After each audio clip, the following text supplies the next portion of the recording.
मेरे जीव के यही जीवन, मेरे जीव के यही जीवन। ये वाणी चित्त दे सुनियो साथ, कृपा करके कहे प्राणनाथ। एक बकर जिन जानो मन, श्री धन जी ल्याए धाम थे वचन। श्री धन जी ल्याए धाम थे वचन। तब श्रीमुख कहे प्राणनाथ, ढूंढा काढनो अपना साथ। माया मैंने आए श्रेष्ठ ब्रह्मा, सो बुलावना आए हैं हम, सो बुलावना आए हैं हम।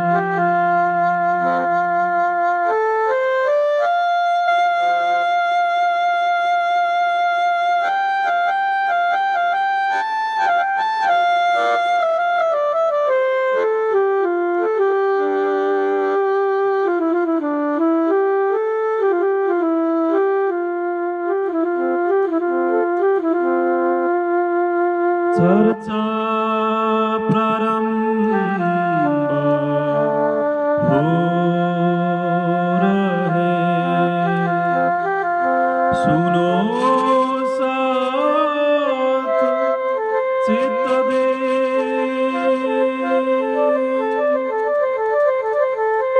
भजो राज श्यामा श्री प्राणनाथ जी, सखी जीवन हमारो है, सखी जीवन हमारो है। महामत कहे साथ जी, भया चर्च का बखत। अब तुम सुनियो चित्त दे, लाल आगे आए बैठे न तखत। लाल आगे आए बैठे न तखत।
संवत 1700 तिलोत्तरे हुकुम हुआ श्री राजा गंगा जी भाई के काम को तुम जाओ श्री महाराज तुम जाओ श्री महाराज खेत भाई गंगा जी का गया है बराबर 25 वर्ष इनको भय तुम सीताब जाओ तुम सीताब जाओ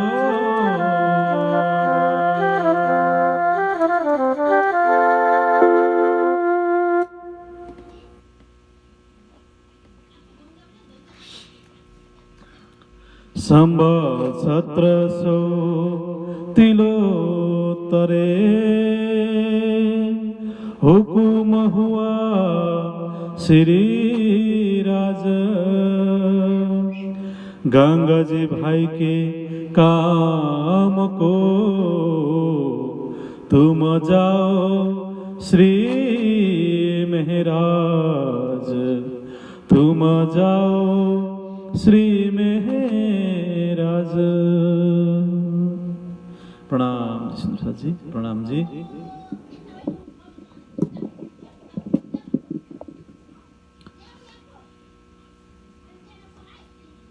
साक्षात प्राणों का आधार, प्राणों का प्रीतम, प्राणों का पिया सच्चिदानंद परब्रह्म परमात्मा युगल स्वरूप श्री श्यामा जी एवं श्री राज्य महाराज जी का अंगना का स्वरूप प्राणा का आधार आत्म संबंधी समस्त सुंदर साथ जी सर्वप्रथम हामी हाम्रो आत्मा को मालिक आत्मा को पति सबै का सहायक श्री जी साहेब श्री प्राणनाथ जी अर्थात श्री राज्य महाराज जी को अत्यंत कोमल चरण कमल में करबद्ध रूप में प्रेम प्रणाम हामी गर्दछौं। प्रणाम जी। प्राणनाथ सुंदर साथ जी हजुर सुंदर साथ जीहरुको पनि अत्यंत कोमल चरण कमल में म प्रणाम गर्न चाहन्छु। प्रणाम जी। प्राणधार आत्म संबंधी श्री सुंदर साथ जी यो समय हामी राज्य महाराज जी को संपूर्ण शोभा श्रृंगारहरूलाई आफ्नो दिलमा हामी विराजमान गराउँदछौं। राज्य महाराज जी को कोमल चरण कमल को हामी ध्यान गर्दछौं। राज्य महाराज जी को कोमल चरण कमल में हामी रहँदछौं। राज्य महाराज जी को दिव्य प्रेम में दिव्य आनंद को सागर में हामी पल पल डुबी रहँदछौं। र यो समय हामी हाम्रो आत्मा को दुल्हा हाम्रो आत्मा का धनी हाम्रो प्राणों का नाथ प्राणनाथ श्री राज्य महाराज जी को यो समय हामी गुणगान गाउँदछौं। यो समय हामी श्री राज्य महाराज जी को महिमा गाउँदछौं। हामी प्रशंसा गर्दछौं र श्री प्राणनाथ जी श्री राज्य महाराज जी को हामी यो समय हामी जय जयकार पनि हामी लगाउँदछौं र पल पल हामी राज्य महाराज जी को चरण कमल में हामी रहँदछौं। राज्य महाराज जी को प्रेम में हामी रहँदछौं। राज्य महाराज जी को आनंद में तपाईं हामी पल पल रहँदछौं। र प्राणनाथ सुंदर साथ जी स्वयं श्री राज्य महाराज जी श्री कुलजम स्वरूप साहेब तारतम वाणी में इलम को स्वरूप में ज्ञान को स्वरूप में अपने विराजमान हुनुहुन्छ र तपाईं हामीले साक्षात ब्रह्मवाणी तारतम वाणी को माध्यमबाट पनि हामीले राज्य महाराज जी को साक्षात्कार तपाईं हामीले गर्न सक्दछौं। साक्षात राज्य महाराज जी को दर्शन तपाईं हामीले तारतम वाणी ब्रह्मवाणीको माध्यमबाट पनि तपाईँ हामीले राज्यको दर्शन तपाईँ हामीले प्राप्त गर्न सक्दछौँ। राज्य महाराजजीको आवाजलाई, राज्य महाराजजीको दिलको वाणीलाई तपाईँ हामीले तारतम वाणी श्री कुलजम स्वरूप साहबको माध्यमबाट पनि तपाईँ हामीले राज्य महाराजजीको मिठो मिठो वाणीलाई तपाईँ हामीले श्रवण गर्न सक्दछौँ। र राज्य महाराजसँग तपाईँ हामीले प्रत्यक्ष रूपमा यस्तो प्रकारले तपाईँ हामीले वार्तालाप, प्रेमको वार्तालाप तपाईँ हामीले राज्य महाराजसँग तपाईँ हामीले गर्न सक्दछौँ। र प्राणदास नरसाजी स्वयं श्री राज्य महाराजजी तपाईँ हाम्रो दिलमा पनि आवेश र जोशको स्वरूपमा, प्रेम अर्थात् इश्कको स्वरूपमा स्वयं श्री राज्य महाराजजी तपाईँ हाम्रो दिलमा पनि विराजमान हुनुहुन्छ। र यस्तो प्रकारले आज स्वयं श्री राज्य महाराजजी आज सुन्दर साथको स्वरूपमा तपाईँ हाम्रो बीचमा हुनुहुन्छ। र यस्तो प्रकारले तपाईँ हामीले सुन्दर साथको स्वरूपमा पनि प्रत्यक्ष श्री राज्य महाराजजीको तपाईँ हामीले दर्शन गर्न सक्दछौँ। सुन्दर साथको स्वरूपमा पनि तपाईँ हामीले राज्य महाराजजीको सेवा गर्न सक्दछौँ। सुन्दर साथको स्वरूपमा पनि तपाईँ हामीले राज्य महाराजलाई तपाईँ हामीले प्रत्यक्ष रूपमा प्रेम गर्न सक्दछौँ। प्रेमको लीलाहरू तपाईँ हामी सुन्दर साथको साथमा तपाईँ हामी गर्न सक्दछौँ। र सम्पूर्ण प्रकारको सेवाहरू तपाईँ हामीले सुन्दर साथलाई गर्न सक्दछौँ। र यस्तो प्रकारले स्वयं श्री राज्य महाराजजी सुन्दर साथको स्वरूपमा पनि तपाईँ हाम्रो बिचमा हुनुहुन्छ। र यस्तो प्रकारले राज्य महाराजजीले तपाईँ हामी सुन्दर साथको निम्ति र सारा ब्रह्माण्डलाई अखण्ड मुक्ति दिनको लागि अनेकौं स्वरूपहरू राज्य महाराजजीले तपाईँ हामीलाई, तपाईँ हाम्रो बिचमा अनेकौं स्वरूपहरू राज्य महाराजजीले यस्तो प्रकारले धारण गर्नुभएको छ। र तपाईँ हाम्रो बिचमा हुनुहुन्छ। र कुनै न कुनै स्वरूप धारण गरेर, कुनै न कुनै माध्यम बनाएर, कुनै न कुनै कारण बनाएर स्वयं श्री राज्य महाराजजी तपाईँ हाम्रो बिचमा आउनुहुन्छ। र हरदम हर समय तपाईँ हामी चाहिँ राज्य महाराजजीको दर्शन गर्नको लागि, राज्य महाराजसँग प्रेमको लीलाहरू गर्नको लागि, राज्य महाराजजीको साक्षात्कार प्राप्त गर्नको लागि, राज्य महाराजजीको सेवा गर्नको लागि तपाईँ हामी हरदम हर समय तयारी अवस्थामा रहनु पर्दछ। र तपाईँ हामी सुहागिन हौँ, तपाईँ हामी दुलही हौँ, तपाईँ हामी राज्य महाराजजीको अभिन्न अङ्ग हौँ। र तपाईँ हामीद्वारा नै राज्य महाराजजीसँग प्रेमका लीलाहरू हुँदछ। र यस्तो प्रकारले तपाईँ हामी हरदम हर समय राज्य महाराजजीलाई प्रेम गर्नको लागि, राज्य महाराजजीको सेवा गर्नको लागि, राज्य महाराजजीको आनन्दमा डुब्नको लागि तपाईँ हामी हरदम हर समय तयारी अवस्थामा रहनु पर्दछ। र यस्तो प्रकारले कुन समय कतिखेर कस्तो प्रकारले स्वयं श्री राज्य महाराजजीले तपाईँ हामीलाई दर्शन दिनुहुन्छ र उहाँ स्वयं तपाईँ हाम्रो दिलमा विराजमान बनिनुहुन्छ, त्यो तपाईँ हामीले थाहा पाउन सक्दैनौँ। त्यसै कारणले गर्दाखेरि प्राणदास नरसाजी र तपाईँ हामीले तारतम लिइसकेपछि, निज नाम लिइसकेपछि, सुन्दर साथको समाजमा आइसकेपछि तपाईँ हामी हरदम हर समय तपाईँ हामीले आफ्नो दिललाई नै परमधाम बनाउनु पर्दछ। आफ्नो दिललाई नै तपाईँ हामीले अर्श बनाउनु पर्दछ। आफ्नो सारा जीवनलाई नै तपाईँ हामीले राज्य महाराजजीको मन्दिर बनाउनु पर्दछ। र यस्तो प्रकारले हरदम हर समय तपाईँ हामी प्रेमको अवस्थामा रहनु पर्दछ। ध्यान र चिन्तवनीको अवस्था, मेडिटेसनको अवस्थामा तपाईँ हामी रहनु पर्दछ। र यस्तो प्रकारले तपाईँ हामी इतही बैठे घर जागिए धाम, र यहाँ बसी बसिकन तपाईँ हामी उस अखण्ड परमधाममा जागृत हुन सक्दछौँ। यहाँ बसी बसिकन तपाईँ हामीले सबै प्रकारको सुखहरूलाई, सबै प्रकारको आनन्दहरूलाई तपाईँ हामीले यहाँ बसी बसिकन प्राप्त गर्न सक्दछौँ। र प्राणदास नरसाजी आज स्वयं तपाईँ हामी चाहिँ यस्तो प्रकारले राज्य महाराजजीको प्रेममा तपाईँ हामी डुबिरहेका छौँ। राज्य महाराजजीको अनन्त मेहेरको सागरमा आज तपाईँ हामी सराबोर तपाईँ हामी भइरहेका छौँ। र प्राणदास नरसाजी र राज्य महाराजजीकै मेहेर, राज्य महाराजजीकै कृपा, राज्य महाराजजीकै हुकुम, उहाँकै आदेश, उहाँकै यो दिव्य अलौकिक प्रेमको लीला अन्तर्गत श्री राज्य महाराजजीकै मुखारबिन्दबाट अवतरित श्री वितक साहेब वाणीको चर्चालाई तपाईँ हामीले श्रवण गर्दै गर्दै आइरहेका छौँ। र यस्तो प्रकारले वितक साहेब वाणीको माध्यमबाट तपाईँ हामीले साक्षात राज्य महाराजसँग तपाईँ हामीले अनेकौं दिव्य प्रेमका लीलाहरूको अनुभव तपाईँ हामीले गरिरहेका छौँ। र साक्षात राज्य महाराजजी तपाईँ हामीको हाम्रो बीचमा हुनुभएको पनि तपाईँ हामीले महसुस तपाईँ हामीले गरिरहेका छौँ। र पल पल तपाईँ हामी राज्य महाराजजीलाई धन्यवाद दिन्छौँ। पल पल राज्य महाराजजीलाई तपाईँ हामी कोटि कोटि बार बार तपाईँ हामी प्रणाम गर्दछौँ। राज्य महाराजजीलाई पल पल धन्यवाद दिन्छौँ। राज्य महाराजजीलाई कोटि कोटि प्रेम प्रणाम तपाईँ हामी गर्दछौँ। राज्य महाराजजीको चरण कमलको बार बार हामी ध्यान गर्दछौँ। राज्य महाराजजीको शोभा श्रृङ्गारहरूलाई आफ्नो दिलमा बसाउँदछौँ। राज्य महाराजजीकै प्रेममा तपाईँ हामी रहँदछौँ। र प्राणदास नरसाजी र आज पनि तपाईँ हामी सुन्दर साथीहरूमाथि राज्य महाराजजीको मेहर भएको छ र उनै राज्य महाराजजीको मुखारबिन्दबाट अवतरित ब्रह्मवाणी चर्चालाई तपाईँ हामीले श्रवण गर्दै नै आइरहेका छौँ र प्राणदास सुन्दर साथजी र आज पनि हामी ब्रह्मवाणी चर्चालाई वितक सहायकको चर्चालाई तपाईँ हामी अति नै ध्यानपूर्वक अति नै तपाईँ हामी ध्यानको अवस्थामा मेडिटेसनको अवस्थामा बसेर प्रेमको अवस्थामा बसेर आजको ब्रह्माण्डलाई पनि तपाईँ हामी श्रवण गर्नेछौँ र आफ्नो जीवनलाई साँच्चै नै तपाईँ हामी धन्य गराउनेछौँ र प्राणदास सुन्दर साथजी यो सारा संसार एउटा दुःखको संसार हो यो सारा संसारलाई नै दुःखको आलय भनेर भनिएको छ अर्थात् दुःखको घर भनेर यो संसारलाई भनिएको छ र यो संसारको हरेक चिजहरूबाट केवल दुःख मात्रै पैदा हुन्छ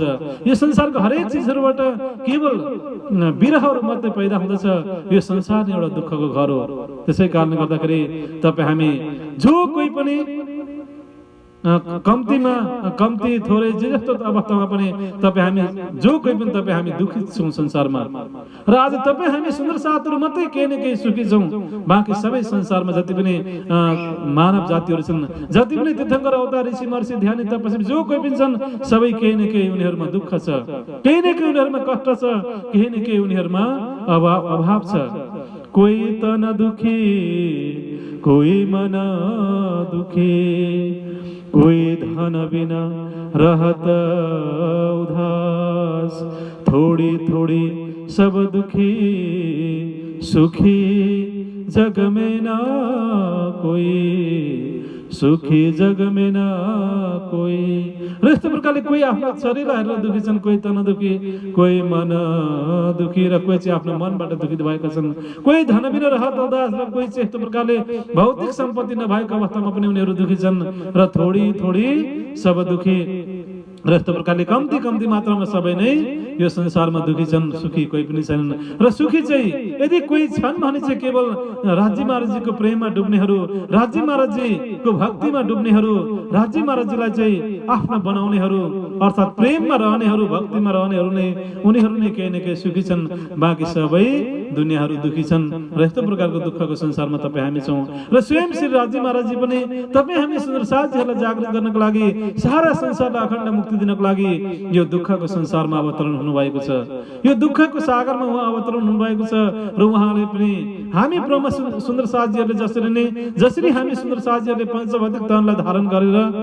कुनै न कुनै जीवमा चाहिँ तपाईँ हामी रहेर यस्तो प्रकारले यो खेललाई हेरिरहेका छौँ यो दुःखको खेललाई सपनाको खेललाई तपाईँ हामीले हेरिरहेका छौँ त्यसरी नै श्री राज्य महाराजजी पनि कुनै न कुनै तनमा बसेर तपाईँ हामी सुन्दर साथीहरूलाई चाहिँ हर तरहले जागृत गराइरहनु भएको छ हर तरहले तपाईँ हामीले दुःखको संसारमा चाहिँ तपाईँ हामीलाई चाहिँ सावधान गराइरहनु भएको छ दुःखको संसारबाट तपाईँ हामीलाई बाहिर निकाल्न खोजिरहनु भएको छ र आफू स्वयं यस्तो प्रकारले हामी बिचमा आएर अनेकौं प्रकारको दुःख कष्ट पीडा अभाव यी अनेकौं प्रकारको कुराहरूलाई सहजै सहन गरिरहनु भएको छ र तपाईँ हामीलाई पनि हरदम हर समय यस्तो प्रकारले तपाईँ हामीलाई संरक्षण गर्दै तपाईँ हामीलाई जागृत पनि स्वयं श्री राज्य महाराजले गरिरहनु भएको छ र प्राणदास सुन्दर साथजी र यो चौथो र पाँचौं दिनको लीलामा तपाईँ हामीलाई थाहा छ राज्य महाराजजीले जति पनि लीलाहरू गर्नुहुन्छ र गर्नुभएको छ र भविष्यमा पनि गर्नुहुन्छ सम्पूर्ण राज्य महाराजजीको लीलालाई चाहिँ 7 दिनमा हामीले विभाजन अर्थात् धर्मशास्त्रको आधारमा चाहिँ राज्य महाराजजीको सम्पूर्ण लीलाहरूलाई चाहिँ 7 दिनमा विभाजन गरिएको छ र दिन पनि 7 वटा दिन हुन्छ 7 दिनदेखि अर्को दिन हुँदैन र तपाईँ हामीले जति पनि धर्मशास्त्रमा सुनेका छौँ श्रीमद् भागवतको कथा पनि 7 दिनमै हुन्छ सप्ताह भागवतको पुराण हुन्छ र यस्तो प्रकारले तपाईँ हाम्रो जन्म पनि 7 दिन भित्रै हुन्छ तपाईँ हाम्रो मृत्यु पनि 7 दिन भित्रै हुन्छ र अन्ततको त बार पनि 7 वटा बार छ 7 वटा बारदेखि अर्को 8 वटा बार छैन र सबै कुराहरू 7 दिन भित्रै हुँदछ र यो त्यस्तै प्रकारले राज्य महाराजजीले पनि यो जागरणको ब्रह्माण्डमा जे जति पनि लीलाहरू गर्नुहुन्छ परमधाममा त उहाँ सोवा लीला अद्वैत हुनुहुन्छ परमधाममा त उहाँ अनन्त प्रकारको लीला गर्नुहुन्छ परमधामको लीलालाई त कुनै पनि प्रकारको बारमा कुनै पनि प्रकारको समयमा बाँध्न नै सकिँदैन परमधामको लीलालाई परमधामको लीला शब्दातीत छ वर्णातीत छ भावातीत छ व्याख्यातीत छ परमधामको लीला परमधामको लीलालाई परमधाम भित्र हुने लीलालाई त्यो दिव्य अलौकिक लीलालाई सोवा लीला अद्वैत लीलालाई कुनै पनि समयमा बाँध्न सकिँदैन कुनै पनि सीमा भित्र बाँध्न सकिँदैन त्यो लीलालाई तर यो असहज जड दुःखको संसारभित्र भएको लीला जो चाहिँ परब्रह्म परमात्माले स्वयंले नै अनेकौं स्वरूपहरू धारण गरेर चाहिँ यो असहज जड दुःखको संसारभित्र पनि सपनाको संसारभित्र पनि श्री राजी महाराजले अनन्त लीलाहरू गर्नुभएको छ। जुन लीलाहरूलाई चाहिँ तपाईँ हामीले 7 दिनभित्र चाहिँ यस्तो प्रकारले धर्मशास्त्रको आधारमा विभाजन गरिएको छ। र तपाईँ हामीलाई थाहा छ राजी महाराजको सबैभन्दा पहिलो दिनको लीला चाहिँ ब्रजको लीला हो। ब्रजमा 11 वर्ष 52 दिनसम्म लीला गर्नुभयो। त्यो लीलालाई सबैभन्दा पहिलो दिनको लीला राजी महाराजको पहिलो दिनको लीला भनेर हामी जान्दछौँ। र दोस्रो दिनको लीला स्वयं श्री राजी महाराजजी योग मायाको ब्रह्माण्डमा रासमा जानुभयो र रासमा यस्तो प्रकारले दिव्य अनन्त प्रेमको लीला गर्नुभयो। त्यो रासको लीलालाई महाराजको लीलालाई नै दोस्रो दिनको लीला भनेर भनिन्छ। र त्यस पछाडि स्वयं श्री राजी महाराजले मुस्तफा बेगलाई दर्शन दिनुभयो र मुस्तफा बेगको माध्यमबाट कुरानको अवतरण गर्नुभयो। र त्यहाँभन्दा अगाडि पनि विभिन्न तीर्थङ्कर अवतार ऋषि महर्षिहरूबाट चाहिँ विभिन्न धर्मशास्त्रहरूको रचना गराउनु भयो। र यो धर्मशास्त्रहरूको रचना गर्ने काम आफ्नो हुकुमद्वारा चाहिँ धर्मशास्त्रहरूको रचना गर्ने भविष्यवाणी गर्ने यो लीलालाई राजी महाराजको तेस्रो दिनको लीला भनेर भनिन्छ। र त्यस पछाडि आज तपाईँ हामीले राजी महाराजको चौथो र पाँचौं दिनको लीलालाई तपाईँ हामीले श्रवण गरिरहेका छौँ। र देवचन्द्रजीको तनबाट सुन्दर बाईको आत्मामा विराजमान भएर देवचन्द्रजीको तनलाई माध्यम बनाएर जे जति पनि आज स्वयं श्री राजी महाराजले लीला गर्दै हुनुहुन्छ त्यो लीलालाई श्री राजी महाराजको चौथो दिनको लीला भनेर हामी बुझ्दछौँ। र अहिले तपाईँ हामी चौथो दिनको लीलालाई पनि श्रवण गरिरहेका छौँ। अर्थात् धनी श्री देवचन्द्रजीबाट भएको सम्पूर्ण प्रेमको लीलाहरूलाई पनि तपाईँ हामीले श्रवण गर्दै गर्दै तपाईँ हामी आइरहेका छौँ। र त्यस पछाडि चौथो दिनको लीलाको साथसाथै हामीले पाँचौं दिनको लीला अर्थात् श्री राजी महाराजजीले चाहिँ मेरा ठाकुरको तनलाई माध्यम बनाएर इन्द्रावती सखीको आत्मामा विराजमान भएर अब पाँचौं दिनको लीलालाई पनि राजी महाराजजीले यहाँनिर गरिरहनु भएको छ। त्यो लीलालाई पनि अगाडि बढाइरहनु भएको छ। र चौथो दिनको लीला र पाँचौं दिनको लीलालाई एकैसाथ श्री राजी महाराजजीले एकैसाथ दुईटा तनमा विराजमान भएर एकैसाथ दुईटा आत्मामा विराजमान भएर श्री राजी महाराजले अनन्त दिव्य प्रेमको लीलाहरू जागरणको लीलाहरू स्वयं राजी महाराजले यहाँनिर गरिरहनु भएको छ। र प्राणदास साथजी र यहाँनिर देवचन्द्र नामको शरीरमा तनमा र त्यस पछाडि मेरा ठाकुर नामको तनमा चाहिँ तनलाई माध्यम बनाएर देवचन्द्रजीको तन र मेरा ठाकुरको तनलाई माध्यम बनाएर अन्तर्गत सुन्दर बाई श्री श्यामा महारानी अनि इन्द्रावती सखीको धाम दिनमा विराजमान भएर स्वयं धाम दिने श्री राजी महाराजजी श्री प्राणनाथजीले चाहिँ यस्तो प्रकारले श्री राजी महाराजजीले चाहिँ यस्तो दिव्य अलौकिक प्रेमको लीलाहरू जागरणको लीलाहरू यहाँनिर गरिरहनु भएको छ। र प्राणदास साथजी सोही दिव्य प्रेमको लीला चौथो दिनको लीला र पाँचौं दिनको लीला अर्थात् धनी श्री देवचन्द्रजीद्वारा गरिएको लीला र त्यस पछाडि मेरा ठाकुरको तनबाट भएको लीला इन्द्रावती सखीको माध्यमबाट भएको लीलाहरूलाई तपाईँ हामीले श्रवण गर्दै गर्दै आफ्नो जीवनलाई धन्य गराउँदै तपाईँ हामी आइरहेका छौँ। र प्राणदास साथजी अब यस्तो प्रकारले पाँचौं दिनको लीला पछाडि आज स्वयं श्री राजी महाराजजी तपाईँ हाम्रो दिलमा बस्नु भएको छ। हामी सुन्दर साथको माध्यमबाट राजी महाराजले लीला गरिरहनु भएको छ। यो पाँचौं यो छठा दिनको लीला चाहिँ यो सुन्दर साथको लीला हो। र आज जुन छैठौं दिनको लीलामा चाहिँ स्वयं श्री राजी महाराजजी तपाईँ हामी प्रत्येक सुन्दर साथको दिलमा विराजमान हुनुहुन्छ। र तपाईँ हामी प्रत्येक सुन्दर साथजीको माध्यमबाट अलग अलग प्रकारले अलग अलग तरिकाले चाहिँ यस्तो प्रकारले झागनी लीलाहरू एकैसाथ उहाँले गरिरहनु भएको छ। र छठा दिनको लीलामा राजी महाराजजीले अनन्त स्वरूप धारण गर्नुभएको छ। जसरी महाराजमा चाहिँ अन्तर्ध्यानको लीला पछाडि प्रत्येक सखीहरूको साथमा एक एक राज्य बनेर चाहिँ उहाँ पुनः अवतरण हुनुभएको थियो। अन्तर्ध्यानको लीला पछाडि जब महाराज भयो, महाराजमा जब अन्तर्ध्यानको लीला भयो, अन्तर्ध्यानको लीला पछाडि जब पुनः प्रकट हुनुभयो राजी महाराजजी, पुनः प्रकट हुँदाखेरि प्रत्येक सखीको साथमा एक एक सखी एक एक राज्य एक एक सखी एक एक राज्य भएर अनन्त स्वरूप बनेर चाहिँ राजी महाराजजी प्रकट हुनुभएको थियो। त्यस्तै प्रकारले पाँचौं दिनको लीला पश्चात आज यो छठा दिनको लीला चलिरहेको छ। र छठा दिनको लीलामा तपाईँ हामी प्रत्येक सुन्दर साथको साथमा राजी महाराजजी हुनुहुन्छ। र यस्तो प्रकारले सुन्दर साथजीको स्वरूपमा वाणीको स्वरूपमा राजी महाराजजी अनन्त स्वरूप धारण गरेर श्री राजी महाराजजी तपाईँ हाम्रो बीचमा अनन्त लीला राजी महाराजजीले गरिरहनु भएको छ। र प्राणदास नरसादजी यो छठा दिनको लीला पछाडि योग मायाको ब्रह्माण्डभित्र महाप्रलय भए पश्चात सारा यो 14 लोकको ब्रह्माण्ड, यो 6 ब्रह्माण्ड, सपनाको ब्रह्माण्ड लय भए पश्चात महाप्रलय पश्चात 7औं दिनको लीला योग मायाको ब्रह्माण्डमा हुन्छ। सारा संसारलाई चाहिँ, सारा दुनियाँलाई, सारा जीवहरूलाई अखण्ड मुक्ति दिने लीला, सबैलाई कायम गर्ने वाला अखण्ड मुक्ति, अखण्ड मोक्ष दिने वाला जुन लीला चाहिँ 7औं दिनको लीला अर्थात् न्यायको दिनको लीला चाहिँ योग मायाको ब्रह्माण्डभित्र अर्थात् 7 शून्यदेखि माथि निराकारदेखि पनि पर योग मायाको ब्रह्माण्डभित्र यो 7औं दिनको लीला, अन्तिम न्यायको दिनको लीला त्यहाँ, राज्य महाराजको लीला त्यहाँ हुन्छ। अनि यस्तो प्रकारले 7औं दिनको लीला समाप्त हुन्छ। अनि हामी सबै सुन्दर साथीहरू, हामी ब्रह्मात्माहरू, हामी परमधाममा वापस जाँदछौँ। मूल मिलापमा तपाईँ हामी सबै जागृत हुँदछौँ र जागृत भइसकेपछि पुनः फेरि परमधाम मित्रको लीला त्यहाँ यस्तो प्रकारले लीला पुनः त्यहाँनिर सुरु हुँदछ। र प्राणदास सुन्दर साथजी र यो 7औं दिनको यस्तो प्रकारले 7 प्रकारको लीलाहरूलाई तपाईँ हामीले क्रमशः श्रवण गर्दै गर्दै गर्दै गर्दै आइरहेका छौँ। र अहिले यहाँनिर राज्य महाराजजीले धारण गर्नुभएको 4औं र 5औं दिनको लीलालाई सद्गुरु श्री देवचन्द्रजीको लीला अनि मेरा ठाकुरको लीलालाई तपाईँ हामीले श्रवण गर्दै गर्दै आइरहेका छौँ। र प्राणदास सुन्दर साथजी र अब यहाँनिर लीलालाई अघि बढाउने क्रममा नै सुन्दर साथजीहरूलाई जागरण गर्ने क्रममा नै अब स्वयं धनी श्री देवचन्द्रजीले मेरा ठाकुरलाई कुनै न कुनै एउटा कारण बनाएर, कुनै न कुनै एउटा माध्यम बनाएर चाहिँ मेरा ठाकुरलाई अरबको धरतीतर्फ यहाँनिर पठाउनु हुन्छ। र अन्ततगत मेरा ठाकुरमा धेरै नै विरह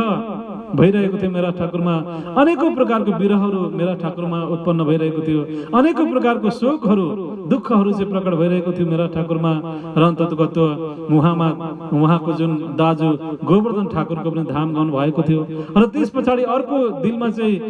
स्वयं धनी श्री देवचन्द्रजीले चाहिँ प्रत्यक्ष रूपमा राज्यको दर्शन गर्नुहुन्छ, परमधामको दर्शन गर्नुहुन्छ, ब्रह्मवाणी चर्चा सुनाउनुहुन्छ, सुन्दर साथलाई जागृत गरिरहनु भएको छ। र मैले चाहिँ किन प्रत्यक्ष रूपमा राज्यको दर्शन पाइरहेको छैन, किन मैले चाहिँ प्रत्यक्ष रूपमा परमधामको दर्शन पाइरहेको छैन, किन मबाट चाहिँ ब्रह्मवाणीको चर्चा भइरहेको छैन, किन मबाट चाहिँ सुन्दर साथको जागरण भइरहेको छैन भन्ने यस्तो खालको भाव इन्द्रावती सखीको दिलमा आएको छ। र अन्ततगत मुभित्र अनेकौं प्रकारको अवगुणहरू छ, मुभित्र अनेकौं प्रकारको गल्ती त्रुटिहरू छ। त्यस्तो प्रकारले मैले यी सबै गल्ती त्रुटिहरूको कारणले गर्दाखेरि नै, अवगुण भएको कारणले गर्दा नै मैले राज्यको सुन्दर साथजीको परमधामको दर्शन पाइरहेको छुइनँ। र अब मैले सबै प्रकारको अवगुणहरूलाई निकाल्नु पर्दछ, सबै प्रकारको भुल त्रुटिहरूलाई मैले सुधार्नु पर्दछ, मैले चाहिँ म आफै नै अब निर्मल हुनु पर्दछ, पवित्र हुनु पर्दछ भन्ने चाहिँ अब इन्द्रावती सखीले मेरा ठाकुरले यो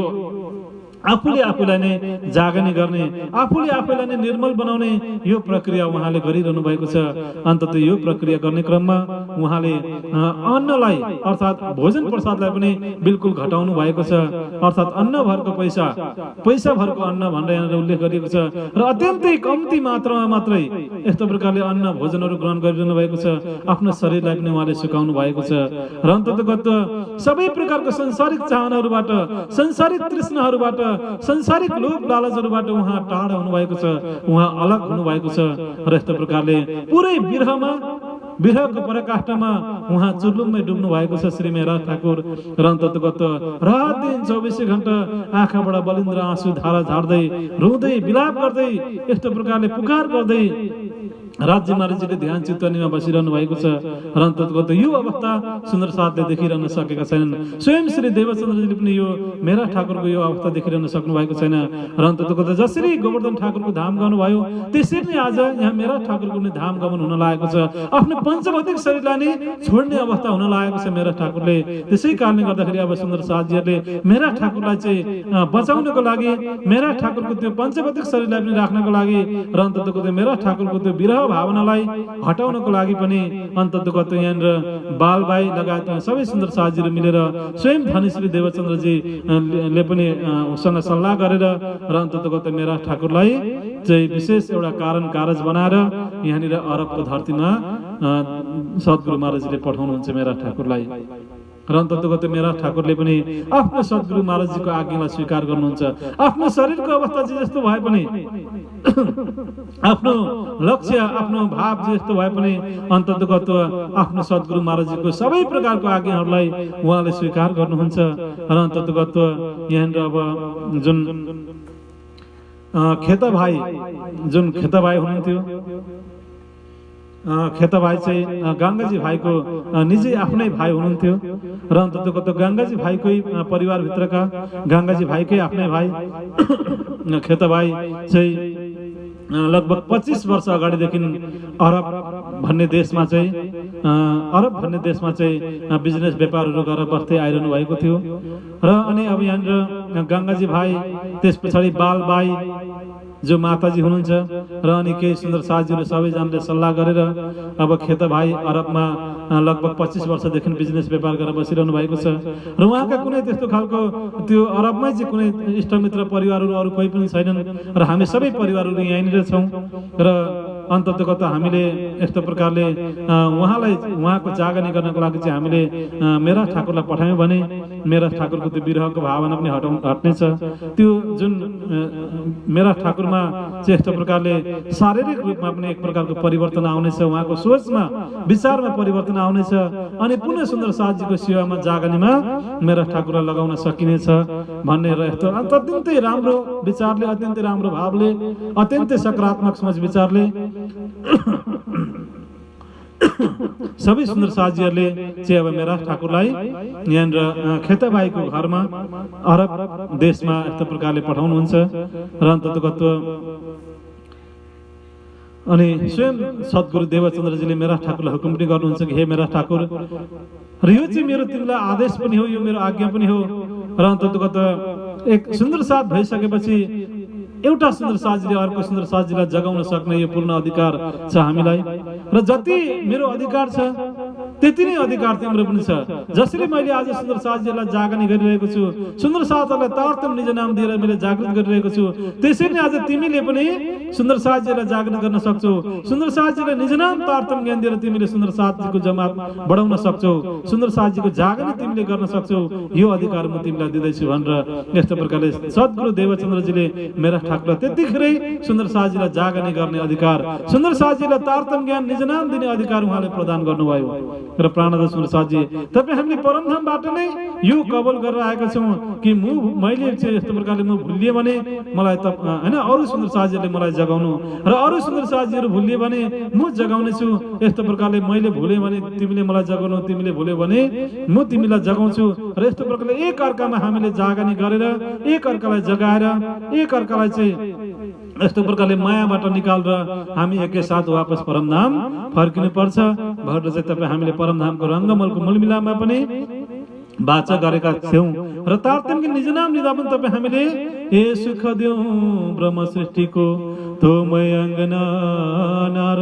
र तारतम्य निज नाम लिँदा पनि तपाईँ हामीले चाहिँ कबल गरेका छौँ कि हामीले आफूले पाएको सुख, आफूले पाएको निज नाम तारतम्य ज्ञान चाहिँ अवश्य पनि म अरूलाई दिनेछु, बाँड्नेछु भनेर चाहिँ यस्तो प्रकारले हामीले निज नाम लिँदा पनि कबल गरेका हुन्छौँ र मूल मिलापमा पनि तपाईँ हामीले कबल गरेका छौँ र यस्तो प्रकारले यो कबलको अनुसार चाहिँ तपाईँ हामीले सुन्दर साथ भइसकेपछि निज नाम लिइसकेपछि तपाईँ हामीले स्वतः अरू सुन्दर साथीहरूलाई जागृत गर्ने, अरू सुन्दर साथीहरूलाई तारतम दिने, निज नाम दिने अधिकार तपाईँ हामीलाई प्राप्त हुँदछ।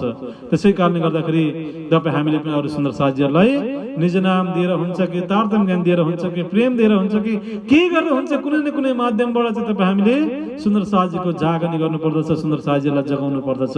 र सबैलाई परमधामको सुख आनन्द सबैलाई नै दिनु पर्दछ। यहाँनिर यही कुरो श्री देवचन्द्रजीले यहाँनिर मेरा ठाकुरलाई भन्दै हुनुहुन्छ, जो आवे साथ में तो सेवा होए श्री राज, सो शोभा होए तुमको पूरे हुए सब काज, पूरे हुए सब काज। कि हे मेरा ठाकुर, हे महाराज, हे इन्द्रावती सखी, यदि तिमीले खेत भाइलाई जागृत गर्यो भने, खेत भाइलाई सुन्दर साथ बनायो भने, खेत भाइले जे जति पनि धन सम्पत्तिहरू कमाएका छन् त्यो सबै राज्यको जागनीको सेवामा लाग्नेछ। अन्ततको त खेत भाइ स्वयं पनि राज्यको सेवामा लाग्नेछन्, राज्यको सेवामा आउनेछन् र यस्तो प्रकारले यो सेवाको श्रेय चाहिँ, यसको शोभा चाहिँ तिमीले प्राप्त गर्नेछौ। त्यसै कारणले गर्दाखेरि हे महाराज, तिमी मायाको कामको लागि होइन, संसारको कामको लागि होइन, जागनीकै काम लिएर, जागनीकै यात्रामा जागनीकै काम लिएर, राज्यकै काम लिएर तिमी खेत भाइलाई जगाउनको लागि, खेत भाइलाई सुन्दर साथ बनाउनको लागि अनि यस्तो प्रकारले सुन्दर साथ बनाएर वापस भारतवर्ष लिएर आउनको लागि पनि तिमी चाहिँ अब अरबमा केही समयसम्मको लागि तिमी अरबमा जाऊ भनेर यस्तो प्रकारले सद्गुरु महाराजले मेहराजजीलाई हुकुम गर्नुभयो। अनि अन्ततगत मेहराजजीले पनि यो सबै आज्ञाहरूलाई स्वीकार गर्नुभयो अनि स्वीकार गरेर अब अरबको यात्रातर्फ लाग्नुहुन्छ।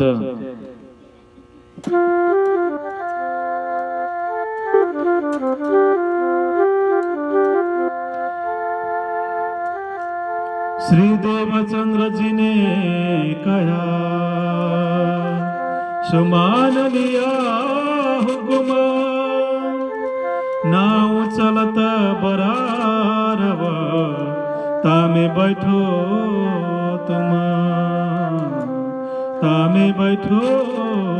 तुम महाफागुन के बीच में नाव चले जब 140 दिन में पहुँचे जाए बरार तब जाए बरार तब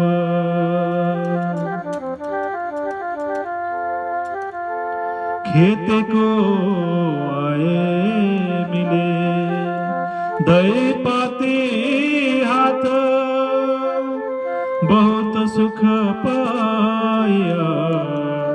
राखे अपने साथ राखे अपने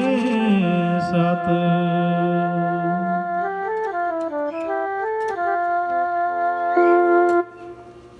प्राणदास जी यस्तो प्रकारले श्री मेहराज ठाकुरलाई स्वयं धनी श्री देवचन्द्रजीको हुकुम भयो र यो हुकुमलाई मेहराजजीले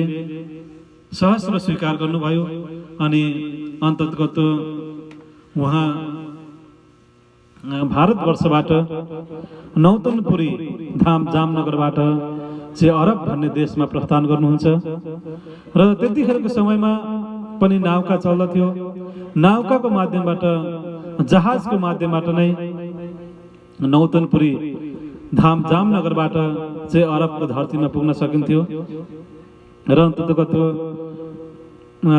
यस्तो प्रकारले नाउकामा चढेर जहाजमा चढेर लगभग 40 दिनसम्म जहाजमा चढेर 40 दिनसम्मको यति लामो यात्रालाई पार गर्दै मेहराज ठाकुर अरब राज्यमा आइपुग्नुभयो र अनि अरब राज्यमा अन्ततगत सबै त्यहाँ कसरी जाने कस्तो प्रकारले जाने कहाँ छन् सबै ठेगानाहरू प्रष्टसँगले पत्रमा पनि लेखिएको थियो र स्वयं गंगाजी भाइले अनि सद्गुरु देवचन्द्रजीले लगायत बालभाइ जति पनि परिवारहरूले चाहिँ पत्र लेखेर मेहराज ठाकुरको हातमा पनि दिएका थिए कि यो पत्र चाहिँ तिमीले खेत भाइलाई दिनु र खेत भाइले यो पत्र पढ्नेछन् अनि सबै कुराहरू बुझ्नेछन् र एक प्रकारको परिचयहरू पनि हुनेछ सबै कुराहरू बुझ्नेछन् भनेर चाहिँ यस्तो प्रकारले पत्रमा पनि सबै कुराहरू प्रष्टसँग लेखिएको थियो र अनि अब त्यो पत्र लिएर मेहराजजी खेत भाइको पासमा जानुभयो र खेत भाइले त्यो पत्र पढ्नुभयो। पढिसकेपछि सबै कुराहरू थाहा पाउनुभयो र अन्तर्गत अति प्रेमपूर्वक खेत भाइले मेहराजजीलाई आफ्नो साथमा राख्नुहुन्छ र अनि अन्ततगत सबै बिजनेस व्यापारको कुराहरू पनि सम्झाउनुहुन्छ र आफ्नो कुन अवस्थामा बसिरहेको हो, आफ्नो के कस्तो अवस्था छ, बिजनेस व्यापारहरूको के कस्तो अवस्था छ र यस्तो प्रकारको सबै कुराहरू खेत भाइले पनि सम्झाउनुहुन्छ। अब आफ्नै परिवार खेत भाइले सम्झिनुहुन्छ र अन्ततगत उहाँ नौतनपुरी धाम जामनगरमा गंगाजी भाइको अवस्था के छ, बाल भाइको अवस्थाहरू के छ, त्यहाँ अरू आफन्तजन सुन्दर साथीहरू के गरिरहेका छन् सबैजनाको हाल खबरहरू पनि सोध्नुहुन्छ र यस्तो प्रकारले अब यहाँनिर सबै कुराहरू एक आपसमा परिचय भइसकेपछि एक आपसमा चिन्जान भइसकेपछि अन्ततगत खेत भाइकै साथमा अब यहाँ मेहराज ठाकुर उहाँकै साथमा बस्नुहुन्छ र यस्तो प्रकारले बस्दा बस्दै यहाँनिर केही दिनहरू बित्दछ र केही दिन बितेपछि अब मेहराज ठाकुरले दिलमा लिनुभयो अब मलाई त सद्गुरु महाराजजीले खेत भाइको जागनी गर्नको लागि मलाई यहाँ पठाउनु भएको र खेत भाइलाई चाहिँ मैले अब सुन्दर साथ बनाउनु छ, तारतम्य दिनु छ, अब केही न केही वातावरण त मैले बनाउनु पर्यो। यस्तो प्रकारले मायामै मात्रै बसेर बिजनेस व्यापारकै मात्रै यहाँ गफ गरेर त हुँदैन भनेर चाहिँ अब यहाँ श्रीजीले मेहराजजीले अब दिलमा लिनुभयो अब म खेता भाइलाई जागृत गर्छु, खेता भाइलाई म सुन्दर साथ बनाउँछु।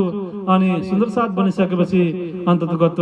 हामी चाँडै नै फेरि वापस जामनगर नौतनपुरी धाम हामी फर्किनेछौँ भनेर यस्तो खालको राम्रो भावले चाहिँ अब यहाँनिर मेराजीले खेता भाइलाई चाहिँ अब परमधामको चर्चा, परमधामको वाणी यहाँनिर बिस्तारै बिस्तारै गरेर सुनाउन प्रारम्भ गर्नुहुन्छ।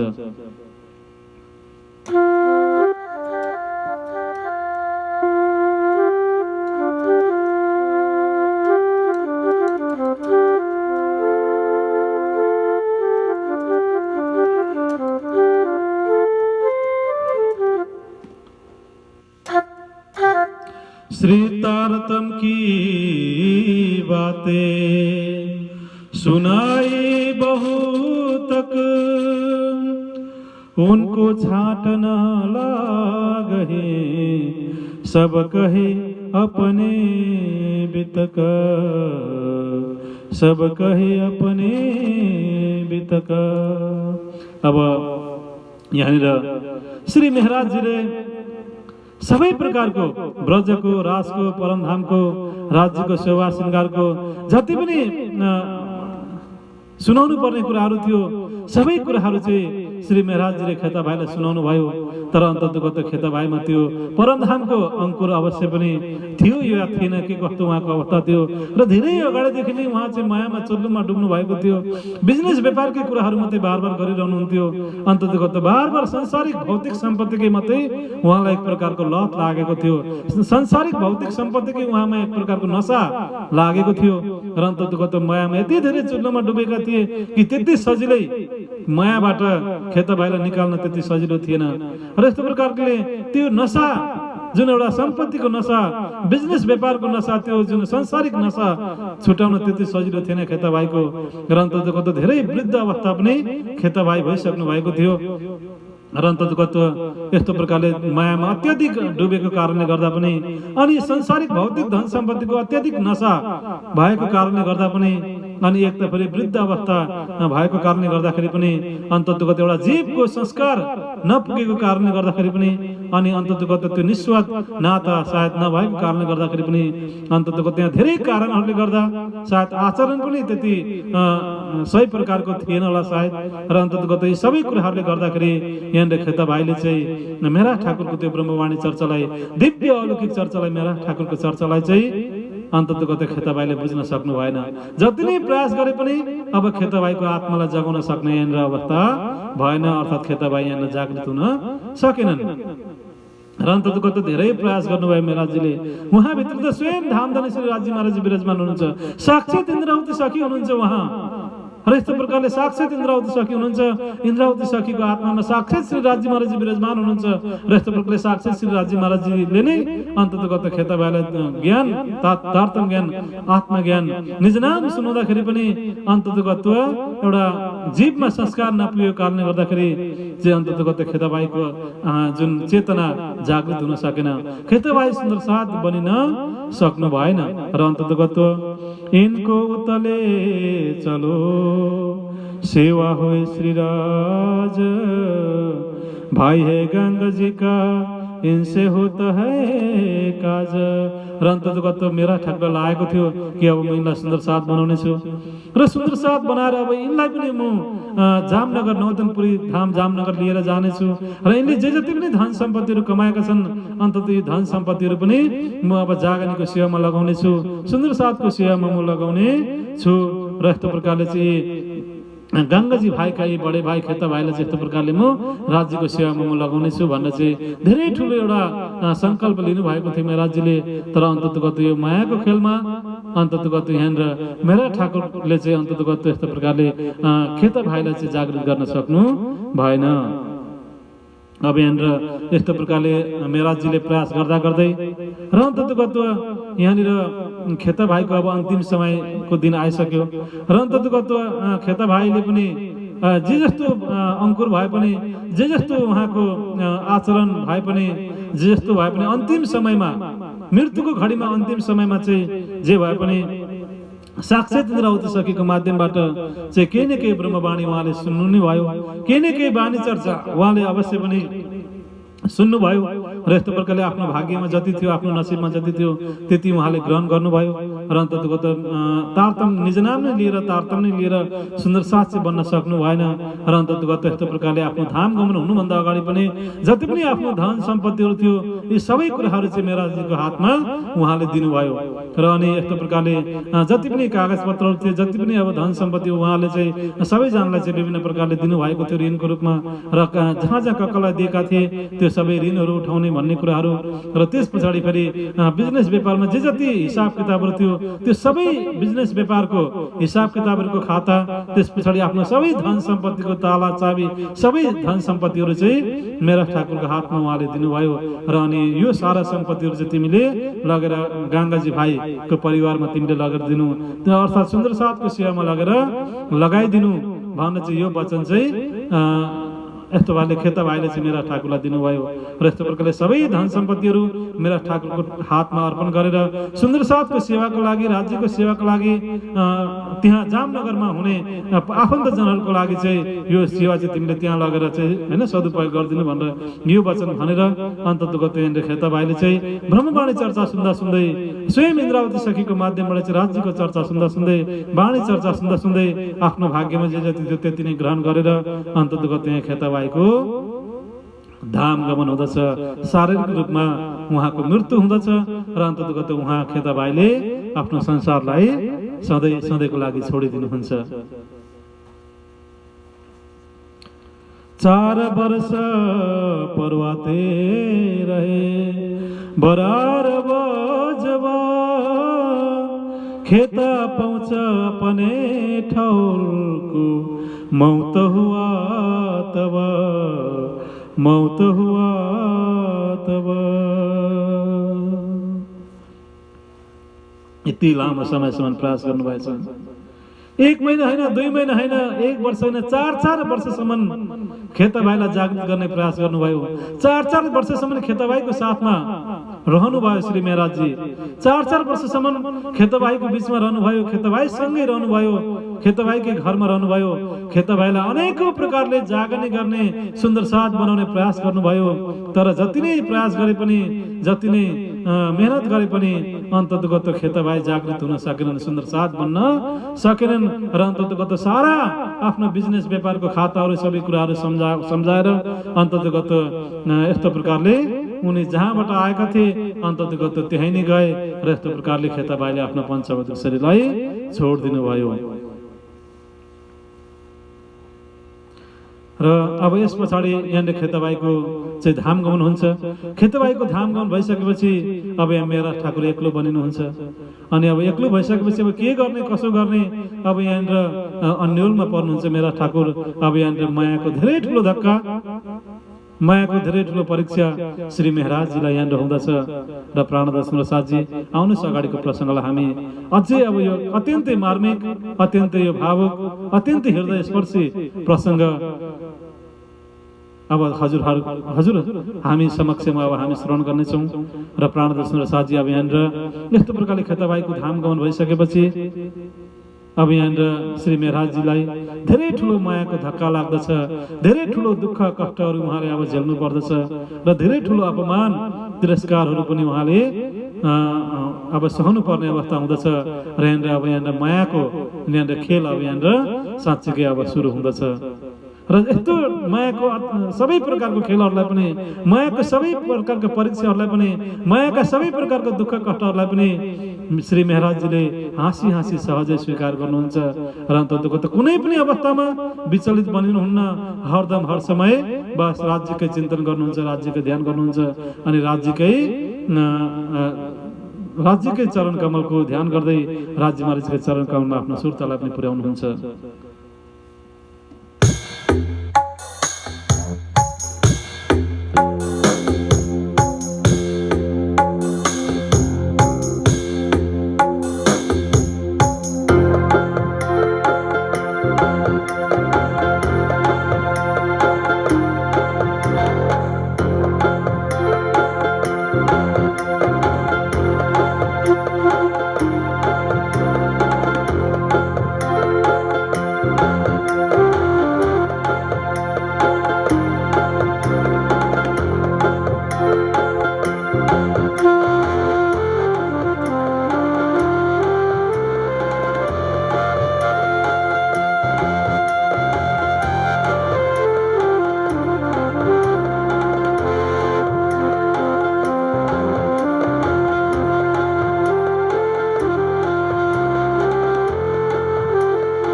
कसम तुम हो की कसम ऐसा खेला दिखाया जो मांग लिया है हम अब कैसे अर्ज करूं कहोगे मांग्या तुम कहोगे मांग्या तुम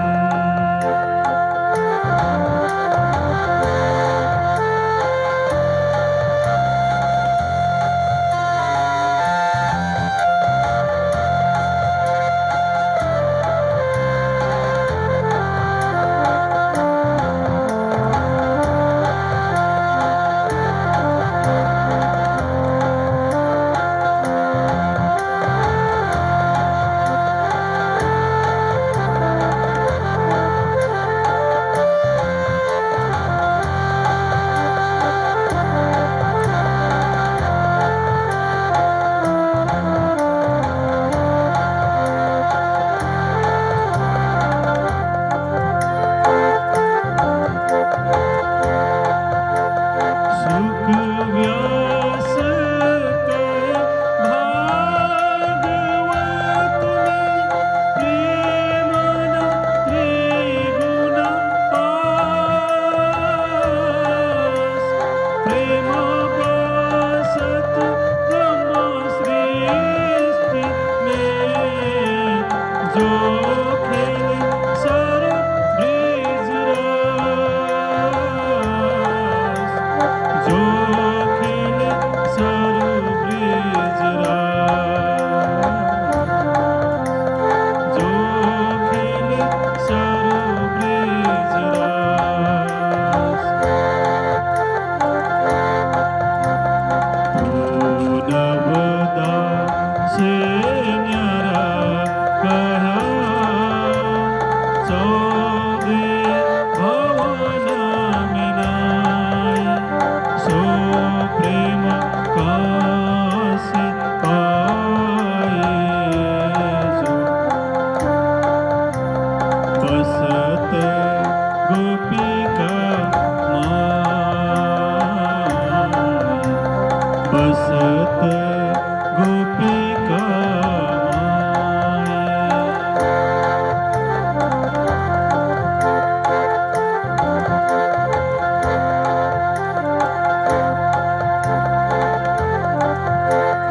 महामत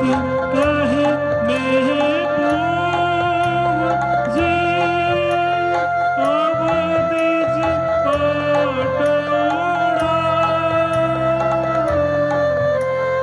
नैना खोल के अंग भर नीजे काठ लगाए नीजे कंठ लगाए नीजे कंठ लगाए ऐसा खेला दिखाया जो मांग लिया है हम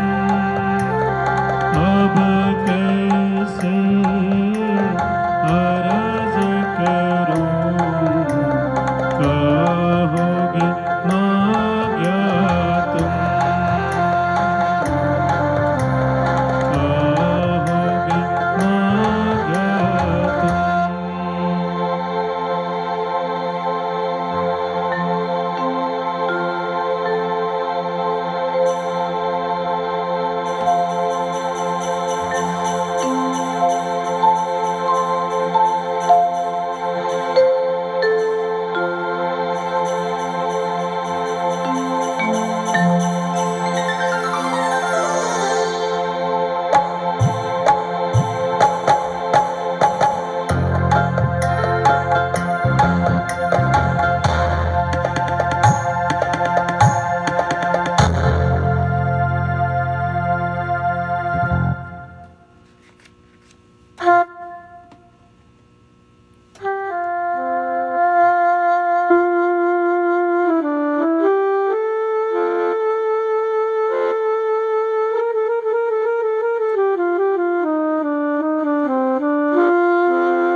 मालमता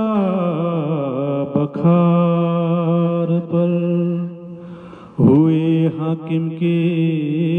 मोहरा, ये तो रहे बाहिर किया हाकिम ने जोरा, किया हाकिम ने जोरा। तब उन हाकिम ने बुरी करी नजर, टरे पिछली रात को पहाड़ में भई फजर, पहाड़ में भई फजर।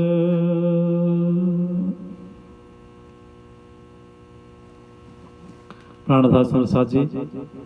अत्यन्तै कठिन समय, अत्यन्तै कठिन घडी अब यहाँ स्वयं श्री मेहराज जी पर यहाँ आउँदछ र अत्यन्त ठुलो मायाको धक्का उहाँलाई लाग्दछ, अत्यन्त ठुलो यो मायाको परीक्षा उहाँलाई आउँदछ। र प्राणदास साजी, तपाईँ हामीलाई पनि हरदम हर समय मायाको परीक्षा भइ नै रहन्छ, मायाको धक्का तपाईँ हामीलाई पनि लागिरहन्छ। तपाईँ हामी यो मायाको संसारभित्रै छौँ, यो संसार नै मायाको संसार हो, यो दुनियाँ नै मायाको दुनियाँ हो। र अन्ततगत ये माया छे अति बलवन्ती, उपनिषे मूलधन थके मुनि जनान्य मना विहार, शिव ब्रह्मादिक नलभे पार भन्ने यस्तो प्रकारले वाणीमा चौपाई मायाको बारेमा राखिएको छ। र अन्ततगत यो माया अत्यन्तै शक्तिशाली छ। यो माया, माया कुनै पनि रूपमा तपाईँ हाम्रो बीचमा आउन सक्दछ, कुनै पनि रूपमा माया तपाईँ हाम्रो अगाडि प्रस्तुत हुन सक्दछ। र माया अत्यन्तै शक्तिशाली छ। र यो मायालाई नै यस्तो प्रकारले, यो मायालाई नै असर जड दुःखको संसारमा यो मायालाई नै चाहिँ अनेकौं प्रकारले परिभाषित गरिएको छ। र यो माया नै दुःखदायी शक्ति हो। र यो मायाबाट नै अनेकौं प्रकारको दुःखहरू पैदा हुन्छ। र यो मायालाई इल्युसरी पावर पनि भनेर इङ्ग्लिसमा भनिन्छ। र यो इल्युसरी पावर अर्थात् दुःख दिने वाला यो एउटा नकारात्मक शक्ति हो, यो नेगेटिभ पावर हो। यो त्यसै कारणले गर्दा प्राणदास साजी, तपाईँ हामी जति नै धेरै यो मायाबाट भाग्ने प्रयास गरे पनि, जति नै धेरै यो मायाबाट टाढा हुने प्रयास गरे पनि, तपाईँ हामी यो मायाको संसारभित्र भएको कारणले गर्दाखेरि, यो मायाको साम्राज्यभित्र भएको कारणले गर्दाखेरि कुनै न कुनै रूपमा, कुनै न कुनै प्रकारले तपाईँ हामी मायाबाट चाहिँ घायल भइरहेको हुन्छौँ, मायाबाट दुःख पाइरहेको हुन्छौँ। र यस्तो प्रकारले मायाका दुःख, मायाका परीक्षाहरू, मायाका धक्काहरू तपाईँ हामी सबैलाई नै लागिरहेको हुन्छ। र अन्ततगत मायाको जति नै ठुलो धक्का लागे पनि, मायाको जति नै ठुलो परीक्षा भए पनि, माया चाहिँ असत हो, माया चाहिँ जड हो, माया असत्य हो, माया झुट्टा हो। माया यो सपनामा बनिएको एउटा झुट्टो शक्ति हो। र कुनै न कुनै रूपले ढिलो चाँडो मायाको नि हार हुँदछ। र अन्ततगत सत्यको नै विजय हुन्छ, अन्ततगत स्वयं श्री राजी महाराजजीकै विजय हुन्छ। र अन्ततगत यस्तो प्रकारले मायाको चाहिँ हार ढिलो चाँडो हुन्छै हुन्छ। र भए तापनि कहिलेकाहीँ तपाईँ हामीलाई यस्तो प्रकारले मायाको परीक्षा चाहिँ भइ नै रहन्छ, मायाको धक्का चाहिँ लागिरहन्छ। मायाको धक्का लाग्यो भनेर, मायामा परीक्षा भयो भनेर तपाईँ हामी निराश चाहिँ कहिले पनि हुनु हुँदैन, तपाईँ हामी विचलित चाहिँ कहिले पनि हुनु हुँदैन। तपाईँ हामी र यस्तो प्रकारले तपाईँ हामीले आफ्नो सत्यको मार्गलाई, प्रेमको मार्गलाई, धर्मको मार्गलाई चाहिँ तपाईँ हामीले कहिले पनि छोड्नु हुँदैन। जति नै ठुलो मायाको धक्का लागे पनि, जति नै ठुलो मायामा परीक्षा भए पनि, जति नै ठुलो तपाईँ हामीलाई मायाले विचलित गराए पनि, अन्ततगत तपाईँ हामी विचलित हुनु हुँदैन, तपाईँ हामी निराश हुनु हुँदैन। र तपाईँ हामीलाई ढिलो चाँडो अन्ततगत स्वयं राज्य महाराजजीले तपाईँ हामीलाई कृपा गर्नुहुन्छ। तपाईँ हाम्रो सम्पूर्ण प्रकारको निराशापनलाई स्वयं श्री राज्य महाराजले हटाइदिनु हुनेछ। तपाईँ हामीलाई सम्पूर्ण प्रकारले राज्य महाराजले तपाईँ हामीलाई साथ दिनुहुनेछ। र अन्ततगत तपाईँ हामी निराश चाहिँ अवश्य पनि हुनु हुँदैन। र यहाँनिर खेताबाईको मृत्यु पश्चात यहाँनिर मेहराजजीलाई पनि केही हल्का रूपमा अलिकति मायाको धक्का लागेको महसुस त भयो, तर पनि उहाँ विचलित हुनु भएन। तर पनि उहाँले आफ्नो हिम्मतलाई, साहसलाई चाहिँ अन्ततगत हटाउनु भएन। र अन्ततगत यहाँ खेताबाईको जे जस्तो प्रकारले अब उहाँको धामगमन भइ नै हाल्यो, उहाँको चाहिँ मृत्यु भइ नै हाल्यो। र अन्ततगत उहाँको कुनै आफन्तजन परिवारहरू पनि कोही छैनन्। र अन्ततगत यस्तो प्रकारले जे जस्तो प्रकारले भए पनि राम्रै प्रकारले एउटा आफ्नो धर्मको संस्कार अनुसार, रीतिरिवाज अनुसार अन्ततगत मेहराज ठाकुरले खेताबाईको दाह संस्कार पनि राम्रो प्रकारले गरिदिनु भयो। राम्रै प्रकारले विदा गर्नुभयो खेता भाइलाई र अन्ततगत उहाँलाई विदा गरिसकेपछि अब यो जुन खेता भाइको धाम गमन हुनुभएको सम्पूर्ण कुराहरू समाचारहरू चाहिँ एउटा पत्रमा लेखेर नौतनपुरी धाम जामनगरमा पनि उहाँले त्यो पत्र पठाउनु भयो मेराजीले कि अब मलाई चाहिँ यहाँनिर विशेष सहयोगको आवश्यक छ र खेता भाइको यहाँनिर धाम गमन भइसकेको छ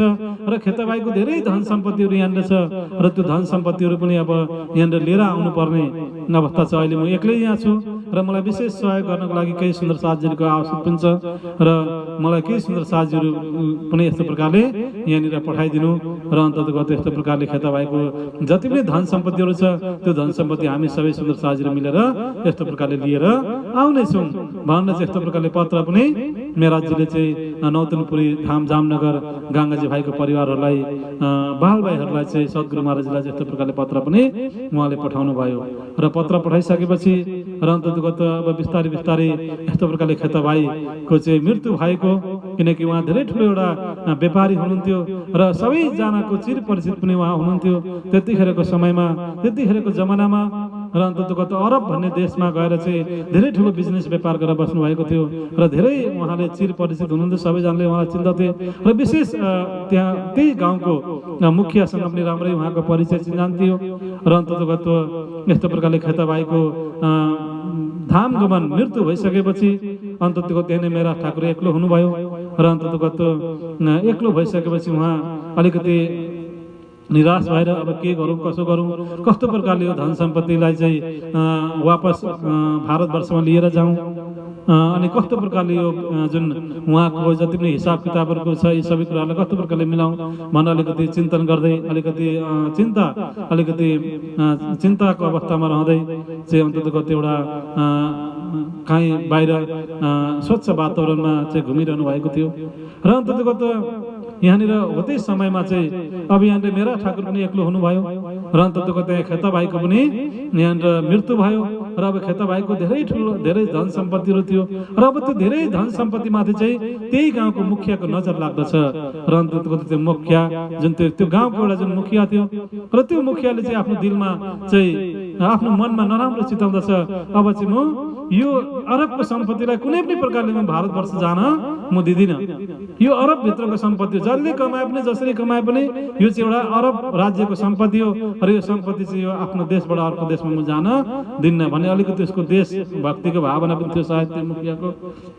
र सायद भित्र अलिकति केही एउटा शैतानिक शक्ति नराम्रो शक्ति पनि प्रवेश गर्यो र अन्ततगत त्यो मुखियाले विचार गर्यो कि अब कुनै न कुनै प्रकारले अब खेता भाइको सम्पत्ति मैले आफ्नो बनाउनु पर्छ र यो खेता भाइको सम्पत्तिमाथि अब यो मेरा ठाकुरको अधिकार हुँदैन। मेरा त हिजो अस्ति अब होइन 4-5 वर्ष त भयो हिजो अस्ति यहाँनिर आएर बसेको अब भारतवर्षबाट आएको अब सारा सम्पत्तिले भारतवर्षमा लिएर जान्छ अब मैले केही न केही चाहिँ अवश्य पनि केही उपाय गर्नु पर्यो भनेर चाहिँ अब नराम्रो चिताउन थाल्यो त्यो गाउँको मुखियाले र अनि अब यस्तो खालको षड्यन्त्र उसले रत्न थाल्यो र अन्ततगत विभिन्न षड्यन्त्र रत्ते विभिन्न नराम्रो क्रियाकलापमा भावमा आउँदै उसले खेता भाइको घरमा नै तालचा लगाइदिँदछ। खेता भाइको जति पनि सम्पत्तिहरू थियो त्यो घरभित्रै थियो खेता भाइको घरभित्रै थियो र खेता भाइको घरमै उसले अब राज्यको मोहर लगाइदिन्छ तालचा लगाइदिँदछ र अनि अब यो खेता भाइको सम्पत्तिलाई कसैले पनि छुन पाउँदैन। अब यो चाहिँ यो सारा सम्पत्ति चाहिँ अब राज्य कोषमा जान्छ भनेर चाहिँ यस्तो प्रकारले यो राज्यको सम्पत्ति हो र कुनै पनि प्रकारले चाहिँ अब विशेष छानबिन नभइकन चाहिँ यो सम्पत्तिमा कसैले पनि अधिकार छैन यो सम्पत्तिमा कसैले पनि यो खेता भाइको सम्पत्तिलाई छुन पाउँदैन लान पाउँदैन भनेर चाहिँ अब त्यो देशको जुन गाउँको हाकिमले चाहिँ खेता भाइको घरमा चाहिँ ताला लगाइदिँदछ र अन्ततगत अब जहाँ बस्नुहुन्थ्यो मेरा ठाकुर अब आफ्नो बस्ने घरमा नै 4 वर्ष अगाडिदेखि त्यही घरमा खेता भाइसँगै उहाँ बसेर आइरहनु भएको थियो र खेता भाइले सम्पूर्ण रूपमा अधिकार मेराजीलाई दिइसक्नु भएको थियो र सबैलाई बताइ पनि सक्नु भएको थियो कि मेरा ठाकुर चाहिँ मेरो परिवारभित्रको हुन् र सारा सम्पत्तिको हकदार चाहिँ यिनै हुन् भनेर चाहिँ सबैलाई बताइ पनि सक्नु भएको थियो। तर अन्ततगत त्यही गाउँको मुखियाले चाहिँ अब अन्ततगत मेराजीलाई पनि विचलित बनाउँदछ र अनि अन्ततगत त्यो खेता भाइको घरमा नै तालचा लगाइदिँदछ र तालचा लगाइदिसकेपछि अब यस्तो प्रकारले मेराजी अब कहीँ अब हिसाब किताब मिलाउने क्रममा कहीँ बाहिर जानुभएको थियो। मेराज नभएको अवस्थामा घरमा तालचा लगाइँदैछ। अब घरमा आउनुहुन्छ, खेताबाईको घरमा आउँदा त घरमा तालचा लागेको छ र त्यहाँनिर नोटिस पनि सूचना पनि लेखिएको छ, कसैले पनि यो तालचा नखोल्नु, कसैले पनि यो खेताबाईको सम्पत्तिमाथि कसैको पनि अधिकार छैन, विशेष छानबिन नभइकन अब यो सम्पत्ति कसैले पनि पाउँदैन भनेर यस्तो प्रकारले त्यहाँ नोटिस पनि लेखिएको थियो। र अन्ततगत्व अब यहाँनिर अब मेरा ठाकुर अब निराश हुनुभयो, अब कहाँ जाने, ठिकै छ सम्पत्ति मलाई चाहिएको पनि छैन, त्यो भौतिक सम्पत्तिले मैले गर्नु पनि केही छैन, तर अब म केही दिनसम्म त म कहीँ त बस्नु पर्यो नि, मेरो बस्नको लागि अब आवास पनि मलाई छैन, अब कहाँ गएर बस्ने, कोसँग बस्ने, के खाने, के कहाँ बस्ने, कस्तो प्रकारले रहने, कसरी चाहिँ वापस भारतवर्ष फर्किने, आफूसँग चारना पैसा पनि, आफूसँग अलिकति केही सम्पत्ति पनि छैन, अब जे जति छ सबै त्यो घरभित्रै छ, अब आफूसँग रित्तो हात छ आफ्नो, र कस्तो प्रकारले अब त्यहाँनिर अब 40 दिनसम्म त जहाजमा यात्रा गरेर फर्किनु पर्दछ, त्यति लामो यात्रा गर्नु पर्दछ र यात्रा गर्ने क्रममा जुन चाहिँ केही खर्चहरू पनि हुँदछ, अब आफूसँग त्यो खर्च पनि छैन र अन्ततगत्व अब त्यहाँनिर केही दिनको लागि बस्नको लागि कुनै आवास पनि छैन। अब त्यहाँ कोहीसँग बस्नु भन्दा कोही सुन्दर साथ पनि भएका छैनन्, कोही जागानी पनि भएका छैनन् र अन्ततगत यस्तो खालको एउटा त्यहाँ न त कुनै भाषा मिल्दछ, न कुनै त्यहाँ भेष मिल्दछ, न कुनै धर्म मिल्दछ, त्यस्तो खालको एउटा अपरिचित ठाउँमा चाहिँ अन्ततगत यहाँ मेराजजीलाई यति ठुलो मायाको धक्का लाग्यो, यति ठुलो यहाँनिर मायाको पीडा हुन लाग्यो र अन्ततगत उहाँ अब के गर्ने कसो गर्ने अन्यलमा पर्नुभयो र अन्ततगत उहाँनिर चाहिँ अब त्यही देशको जो राजा हुनुहुन्थ्यो, सुल्तान हुनुहुन्थ्यो, सुल्तानको पासमा गएर चाहिँ सबै कुराहरू बताउने अनि न्याय माग्ने उहाँले निर्णय गर्नुभयो र अन्ततगत अब धेरै नै त्यो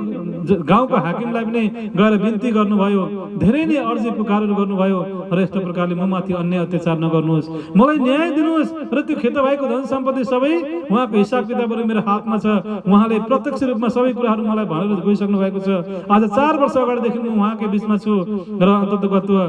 मलाई यस्तो प्रकारले चाहिँ अन्याय नगर्नुहोस् र मलाई चाहिँ न्याय दिनुहोस् र मलाई यस्तो प्रकारले मलाई विचलित नबनाउनुहोस् भनेर हाकिमको समक्ष पनि गएर कयौं न्यायहरू माग्नुभयो, तर हाकिमले एउटै कुरा पनि सुनेन मेराजजीलाई कुनै पनि प्रकारको न्याय उसले दिलाएन, झन् अन्य अत्याचार गरे, मेराजजीलाई मार्ने प्रयास गरे उसले, झन् कसो गरेर हुन्छ, के गरेर हुन्छ, अब यसलाई मेराजलाई मार्नुपर्छ, मेराजलाई जिउँदो छोड्नु हुँदैन भनेर अब मार्ने षड्यन्त्रतिर पो लाग्यो। अब त्यो ऊ भित्र अब शैतान बस्यो, नराम्रो शक्तिले उसलाई घेर्यो र अन्ततगत यस्तो प्रकारको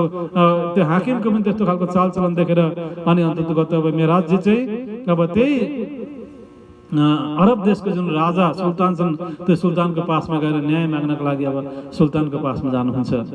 र अब त्यहाँनिर सिधै जान बित्तिकै डाइरेक्ट सुल्तानलाई भेट्न सक्ने त अवस्था छैन, अनेकौं त्यहाँनिर कर्मचारीहरू छन्, सबैसँग मद्दत माग्नु पर्दछ, सबैसँग चाहिँ त्यहाँनिर चाहिँ सहायता माग्नु पर्दछ र यस्तो प्रकारले डाइरेक्ट सिधै सुल्तानलाई भेट्ने जुन अनुमति त छैन त्यहाँनिर। अब स्वयं मेराजजीले पनि डाइरेक्ट सुल्तानलाई भेट्न सक्ने अवस्था छैन, त्यहाँनिर अब सुल्तानको दरबारको आसपासमा रहेर सुल्तानलाई भेट्नको लागि अनेकौं प्रयासहरू गर्नुहुन्छ, अनेकौं बिन्तीहरू त्यहाँनिर चढाउनुहुन्छ, अनेकौं जुन अब पत्रहरू लेख्नुहुन्छ र अनि भेट्ने इच्छा उहाँले गर्नुहुन्छ र अन्ततगत यहाँ से ती जाए के पहुँचे सुल्तान इमाम, फरियाद करो दुमासलो बीच खेत के काम र यस्तो प्रकारले 2 महिनासम्म, 1 महिना बित्यो, 2 महिना बित्यो, 2 महिनासम्म चाहिँ यस्तो प्रकारले सुल्तानको दरबारको आसपासमा रहेर सुल्तानलाई चाहिँ भेट्ने अनि न्याय माग्ने मेराजजीले प्रयास गर्नुभयो, तर 2 महिनासम्म प्रयास गरिरहँदाखेरि पनि अन्ततगत उहाँले सुल्तानलाई भेट्न सक्नु भएन।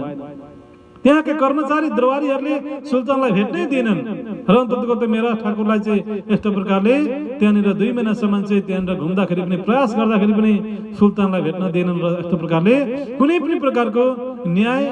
यहाँनिर मेरा ठाकुरले पाउनु भएन र अन्ततगत उल्टै विभिन्न प्रकारको धम्कीहरू, विभिन्न प्रकारको घृणा, तिरस्कार, अपमानहरू चाहिँ उल्टै मेराजजीले यहाँनिर सहनु पर्यो र अन्ततगत अब कहीँबाट पनि कुनै पनि अवस्था अब बाटो रहेन, अब कसरी चाहिँ कस्तो प्रकारले चाहिँ अब यहाँनिर चाहिँ म वापस घर फर्किनु, कस्तो प्रकारले चाहिँ अब त्यो खेताबाईको सम्पत्तिलाई चाहिँ फेरि वापस यस्तो प्रकारले म भारतवर्ष लिएर जान सक्छु, यी सबै कुराहरू चाहिँ म गर्न सक्छु भनेर चाहिँ अन्ततगत सबैसँग मद्दत माग्नुभयो, सबैको बिचमा जानुभयो र अन्ततगत कसैबाट कोहीबाट पनि उहाँले मद्दत पाउनु भएन र अन्ततगत स्वयं सुल्तानलाई पनि उहाँले भेट्न सक्नु भएन र अन्ततगत कुनै पनि प्रकारको न्याय अदालत सबैतिर जाने प्रयास गर्नुभयो, तर कोहीबाट पनि उहाँले मद्दतहरू पाउनु भएन। र यस्तो प्रकारले अब निराश भएर अब के गर्ने कसो गर्ने, अब यहाँले कुनै बाटो देखिएको छैन र यस्तो खालको एउटा निराश भइरहेको अवस्थामा, चिन्तित भइरहेको अवस्थामा चाहिँ अब उहाँ निराश भएर फेरि जहाँ खेताभाइ रहनुहुन्थ्यो, आफ्नो गाउँ आफ्नो परिवेश, त्यहीँनिर चाहिँ यस्तो खालको सुल्तानको जुन एउटा राजधानीबाट चाहिँ वापस निराश भएर खाली हात वापस फर्किरहनु भएको थियो बाटोमा।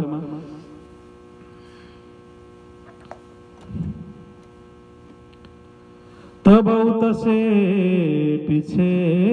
फिरे एक मिला रब, तीन आगे बितक कहे तीन लिख दिया तब, तीन लिख दिया तब। र यहाँनिर मेराजी निराश भएर एकदम अब यहाँनिर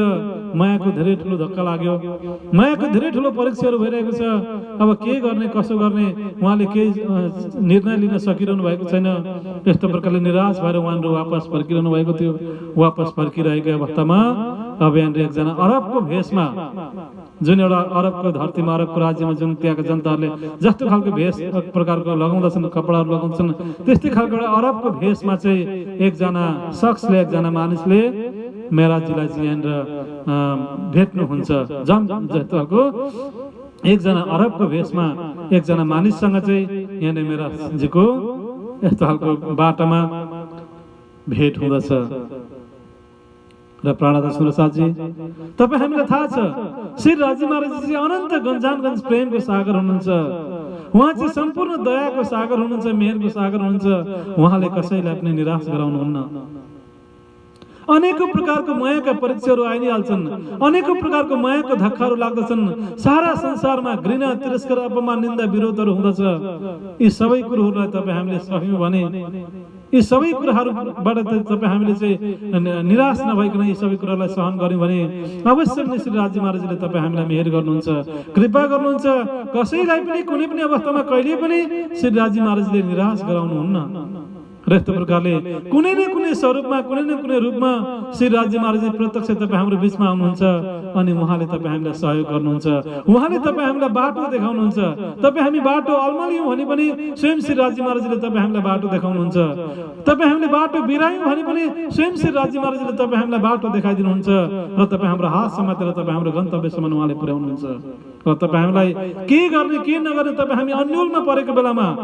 तपाईँ हामी दुःखमा परेको बेलामा, तपाईँ हामी विचलित भएको बेलामा, तपाईँ हामी चाहिँ यस्तो प्रकारले कष्टमा परेको बेलामा तपाईँ हामीलाई सम्पूर्ण प्रकारले उहाँले मद्दत गर्नुहुन्छ। उहाँले तपाईँ हामीलाई शिक्षा दिनुहुन्छ, उहाँले तपाईँ हामीलाई मार्ग निर्देशन गर्नुहुन्छ। त्यसै कारणले गर्दा प्राणनाथ सुरसाजी, तपाईँ हामी विश्वास गर्नु पर्दछ। तपाईँ हामीसँग विश्वास छ कि श्री राजी महाराजजीले तपाईँ हामीलाई कुनै पनि अवस्थामा कहिले पनि तपाईँ हामीले निराश गराउनु हुने छैन। र प्राणनाथ सुरसाजी, यहाँनिर जसरी धनी श्री देवचन्द्रजी चाहिँ आफ्नो घरबाट निक्लेर जब कक्षाको यात्रातर्फ गइरहनु भएको थियो, बाटोमा रेतीको मैदानमा एउटा रात्रिकालीन समयमा, घोर अन्धकारको समयमा जुन उहाँ चाहिँ रेतीको मैदानमा चाहिँ विचलित हुनुभएको थियो र अन्ततको त त्यहाँनिर हावा हुन्डरी पनि चलिरहेको थियो। अगाडि जाने बाटो पनि मेटिएको थियो, पछाडि फर्किने बाटो पनि मेटिएको थियो, घोर अन्धकार थियो र उहाँलाई एक प्रकारको शारीरिक अवस्थामा बिरामी पनि भइरहनु भएको थियो। त्यस्तो अवस्थामा पनि स्वयं श्री राजी महाराजजीले सिपाहीको भेषमा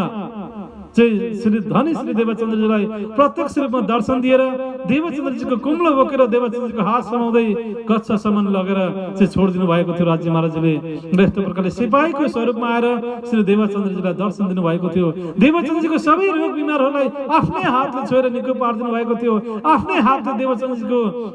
भारी बोक्नु भएको थियो। आफ्नै हातले चाहिँ देवचन्द्रजीको हात समाउँदै अन्ततगत प्रेममा डुबाउँदै देवचन्द्रजीलाई कक्षासम्म लिएर आउनु भएको थियो स्वयं श्री राजी महाराजजीले। र अन्ततगत देवचन्द्रजीको त्यो निराशापनलाई हटाइदिनु भएको थियो, सम्पूर्ण प्रकारको दुःखलाई हटाइदिनु भएको थियो श्री राजी महाराजजीले। र अन्ततगत यसरी नै अब यहाँले मेराजीलाई पनि, मेरा ठाकुरलाई पनि श्री राजी महाराजजीले यहाँनिर प्रत्यक्ष दर्शन दिनुहुन्छ राजी महाराजजीले। तर यहाँ मेराजीलाई थाहा हुँदैन,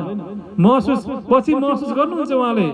जब अन्तर्ध्यान भए पछाडि, जसरी देवचन्द्रजीले अन्तर्ध्यान भए पछाडि महसुस गर्नुभयो, अन्तर्ध्यान भए पछाडि चिन्नुभयो, त्यसरी नै मेराजीले पनि अन्तर्धान भएपछि मेहराजजीले पनि चिन्नुहुन्छ, उहाँ त साक्षात राज्य हुनुहुँदो रहेछ।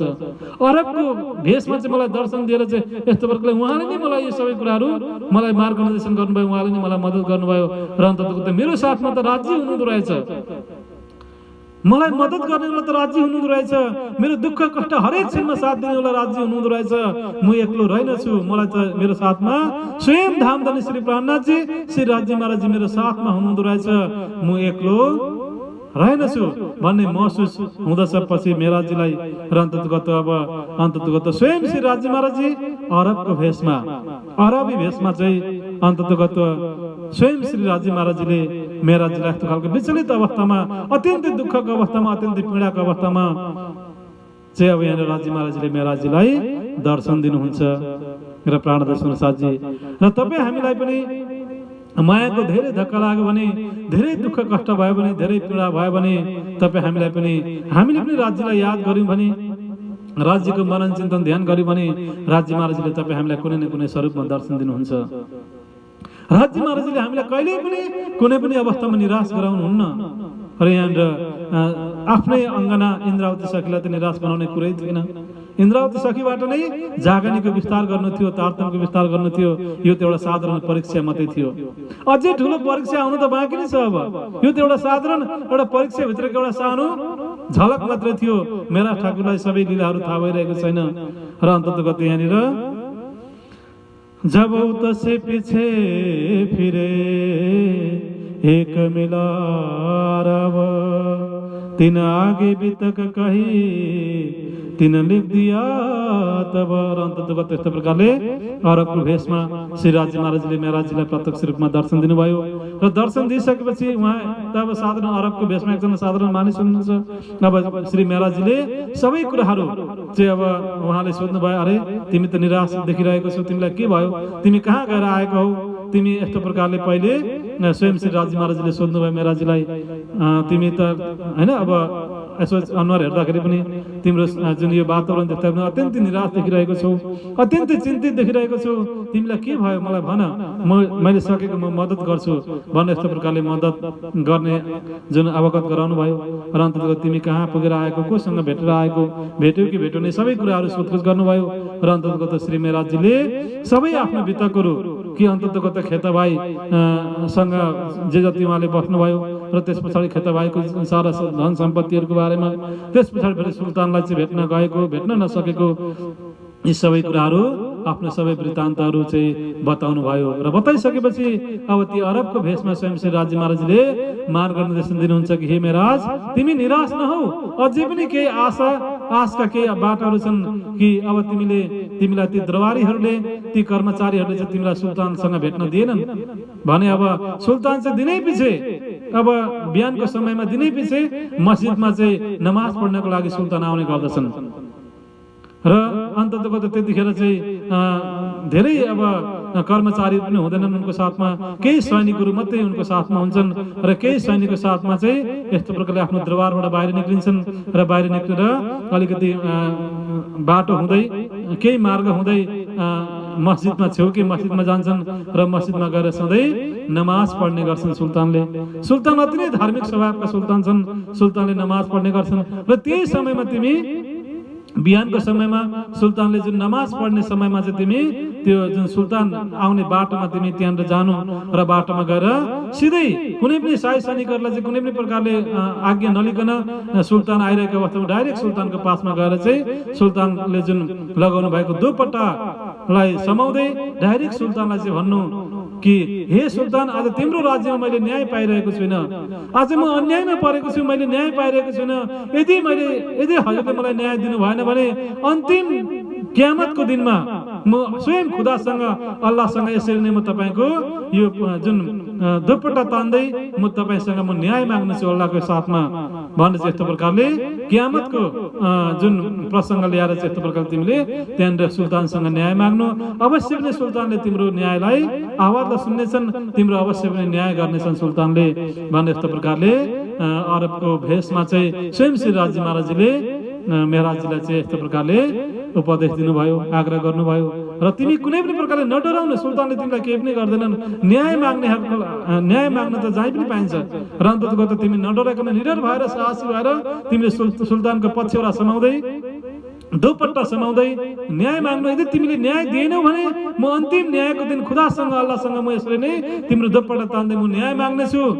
त्यसै कारणले गर्दा हे सुल्तान मलाई न्याय दिनुहोस् भनेर यस्तो प्रकारले डाइरेक्ट सुल्तानसँग गएर तिमीले न्याय माग्नु भन्ने चाहिँ यस्तो प्रकारले हुकुम भयो श्री राज्यको। र अन्ततगत यही हुकुमलाई शिरोधार्य गर्दै अब मेरो राज्य त्यहाँबाट फेरि वापस अरबको राजधानी जहाँ बगदाद हो, बगदादमा जानुहुन्छ, जहाँ चाहिँ सुल्तान रहनुहुन्छ। अब सुल्तान रहने जहाँ चाहिँ उहाँ रहनुहुन्थ्यो दरबारमा त्यही आसपासमा गएर बस्नुहुन्छ। र सधैँको जस्तो सुल्तान अब बिहानको समयमा नमाज पढ्नको लागि आफ्नो दरबारबाट केही सिपाहीहरू लिएर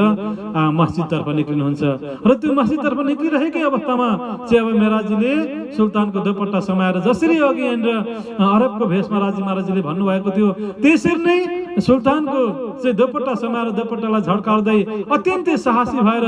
अत्यन्तै पराक्रमी भएर कुनै पनि प्रकारको डर भय नराखिकन अन्ततगत सुल्तानको नजरसँग नजर मिलाएर न्याय माग्नुहुन्छ कि आज तपाईँको राज्यमा मैले न्याय पाएको छैन, मलाई न्याय दिनुहोस्। र यदि तपाईँले मलाई आज न्याय दिनु भएन भने म अन्तिम कियामतको दिनमा यसरी नै तपाईँको दुपट्टा तान्दै म न्याय माग्नेछु खुदासँग अल्लाहसँग, मलाई अहिले न्याय दिनुहोस् भनेर यस्तो प्रकारले मेहराजीले भन्नुभयो। र यो भनेको आवाज सुनिसकेपछि अन्ततगत अब सुल्तानले चाहिँ माथि आकाशतर्फ फर्केर अल्लाहलाई चाहिँ दुहा माग्दै रेहम गर भनेर अल्लाहलाई दुहा माग्दै अन्ततगत मेहराजीलाई पनि सान्त्वना दिँदै म जब नमाज पढेर आउँछु, नमाज पढेर आइसकेपछि अवश्य पनि म तिम्रो न्याय गर्नेछु भनेर सान्त्वना दिँदछन्। अनि यस्तो प्रकारले सुल्तान चाहिँ जुन नमाज पढेर आउनुहुन्छ, नमाज पढेर आफ्नो दरबारमा फर्किनुहुन्छ। फर्किसकेपछि अब त्यहाँनिर कर्मचारीलाई चाहिँ आदेश गर्नुहुन्छ, अघि मलाई बाटोमा जाँदाखेरि जसले चाहिँ दुपट्टा तान्दै मलाई न्याय मागेको थियो उहाँ शख्सलाई, उहाँ ती मानिसलाई चाहिँ मेरो बिचमा लिएर आऊ भन्ने हुकुम गर्नुभयो। र अन्ततगत कर्मचारीहरूले चाहिँ स्वयं मेहराजीलाई नै चाहिँ अब सुल्तानको पासमा लिएर जाँदछन्। र अनि अन्ततगत सुल्तान र मेहराजीको रूबरू आम्ने सामने भएर चाहिँ अब त्यहाँनिर वार्तालाप हुँदछ। अनि अब सुल्तानले पनि अति प्रेमपूर्वक अब यति धेरै मेहराजीको त्यो साहस त्यो हिम्मतलाई देखेर सुल्तानले मेहराजीलाई धेरै धेरै धन्यवाद दिनुहुन्छ, तारिफ गर्नुहुन्छ र अन्ततगत मेहराजको प्रशंसा गर्नुहुन्छ। र आजसम्म त कसैले पनि सुल्तानलाई त्यसरी चाहिँ आम्ने सामने भएर चाहिँ दुपट्टा तान्दै चाहिँ न्याय मागेको कसैले पनि थिएनन्। त्यस्तो खालको हिम्मत, त्यस्तो खालको साहस कसैले पनि जुटाउन सकेका थिएनन्। तर आज यस्तो खालको साहसी मानिस देखेर सुल्तान पनि प्रसन्न हुनुभयो, खुसी हुनुभयो। अनि अन्ततगत सुल्तानले मेहराजीलाई चाहिँ भन्नुहुन्छ कि हेर आज म धेरै प्रसन्न छु, म धेरै खुसी छु। आजसम्म कसैले पनि मलाई यति धेरै यस्तो प्रकारले न्याय मागेको थिएन, सायद तिमीलाई धेरै ठुलो अन्याय अत्याचार भएको हुन सक्छ। त्यसै कारणले गर्दा तिमी आज यस्तो प्रकारले म बिचमा आयौ र तिमी नडराऊ र तिम्रो सम्पूर्ण प्रकारको न्याय अब म तिमीलाई दिन्छु, तिम्रो के छ माग भन यस्तो प्रकारले सुल्तानले चाहिँ प्रेमपूर्वक मेहराजीलाई चाहिँ भन्नुहुन्छ। र अनि अन्ततगत मेहराजको बारेमा पनि सबै सोध्नुहुन्छ। र चाहिँ मेहराजीले पनि म भारतवर्षबाट आएको हुँ र यहाँ आएको 4-5 वर्ष भयो र 25 वर्ष अगाडि नै खेता भाइ चाहिँ मेरो आफ्नो परिवारभित्रका नाताका मान्छे हुन्। 25 वर्ष अगाडि यहाँ आएर चाहिँ उहाँले बिजनेस व्यापार गरिरहनु भएको थियो र उहाँको सारा सम्पत्तिहरू चाहिँ उहाँले मलाई दिएर जानुभएको छ र त्यो सम्पत्तिमाथि चाहिँ मेरो अधिकार छ। र यस्तो प्रकारले मेहराजीको मृत्यु भइसकेको छ र अनि अन्ततगत त्यो सम्पत्तिमाथि त्यही गाउँको एउटा मुखियाले चाहिँ ताला लगाइदिइसकेको छ र त्यो सम्पत्ति चाहिँ मलाई म लिन चाहन्छु भन्ने यस्तो प्रकारले मेहराजीले आफ्नो प्रस्ताव राख्नुभयो। र अन्ततगत सुल्तानले पनि अब यो सबै कुरो वास्तविक हकीकतहरू बुझिसकेपछि अन्ततगत मेहराजीको पक्षमा नै सुल्तानले न्याय गरिदिनुहुन्छ।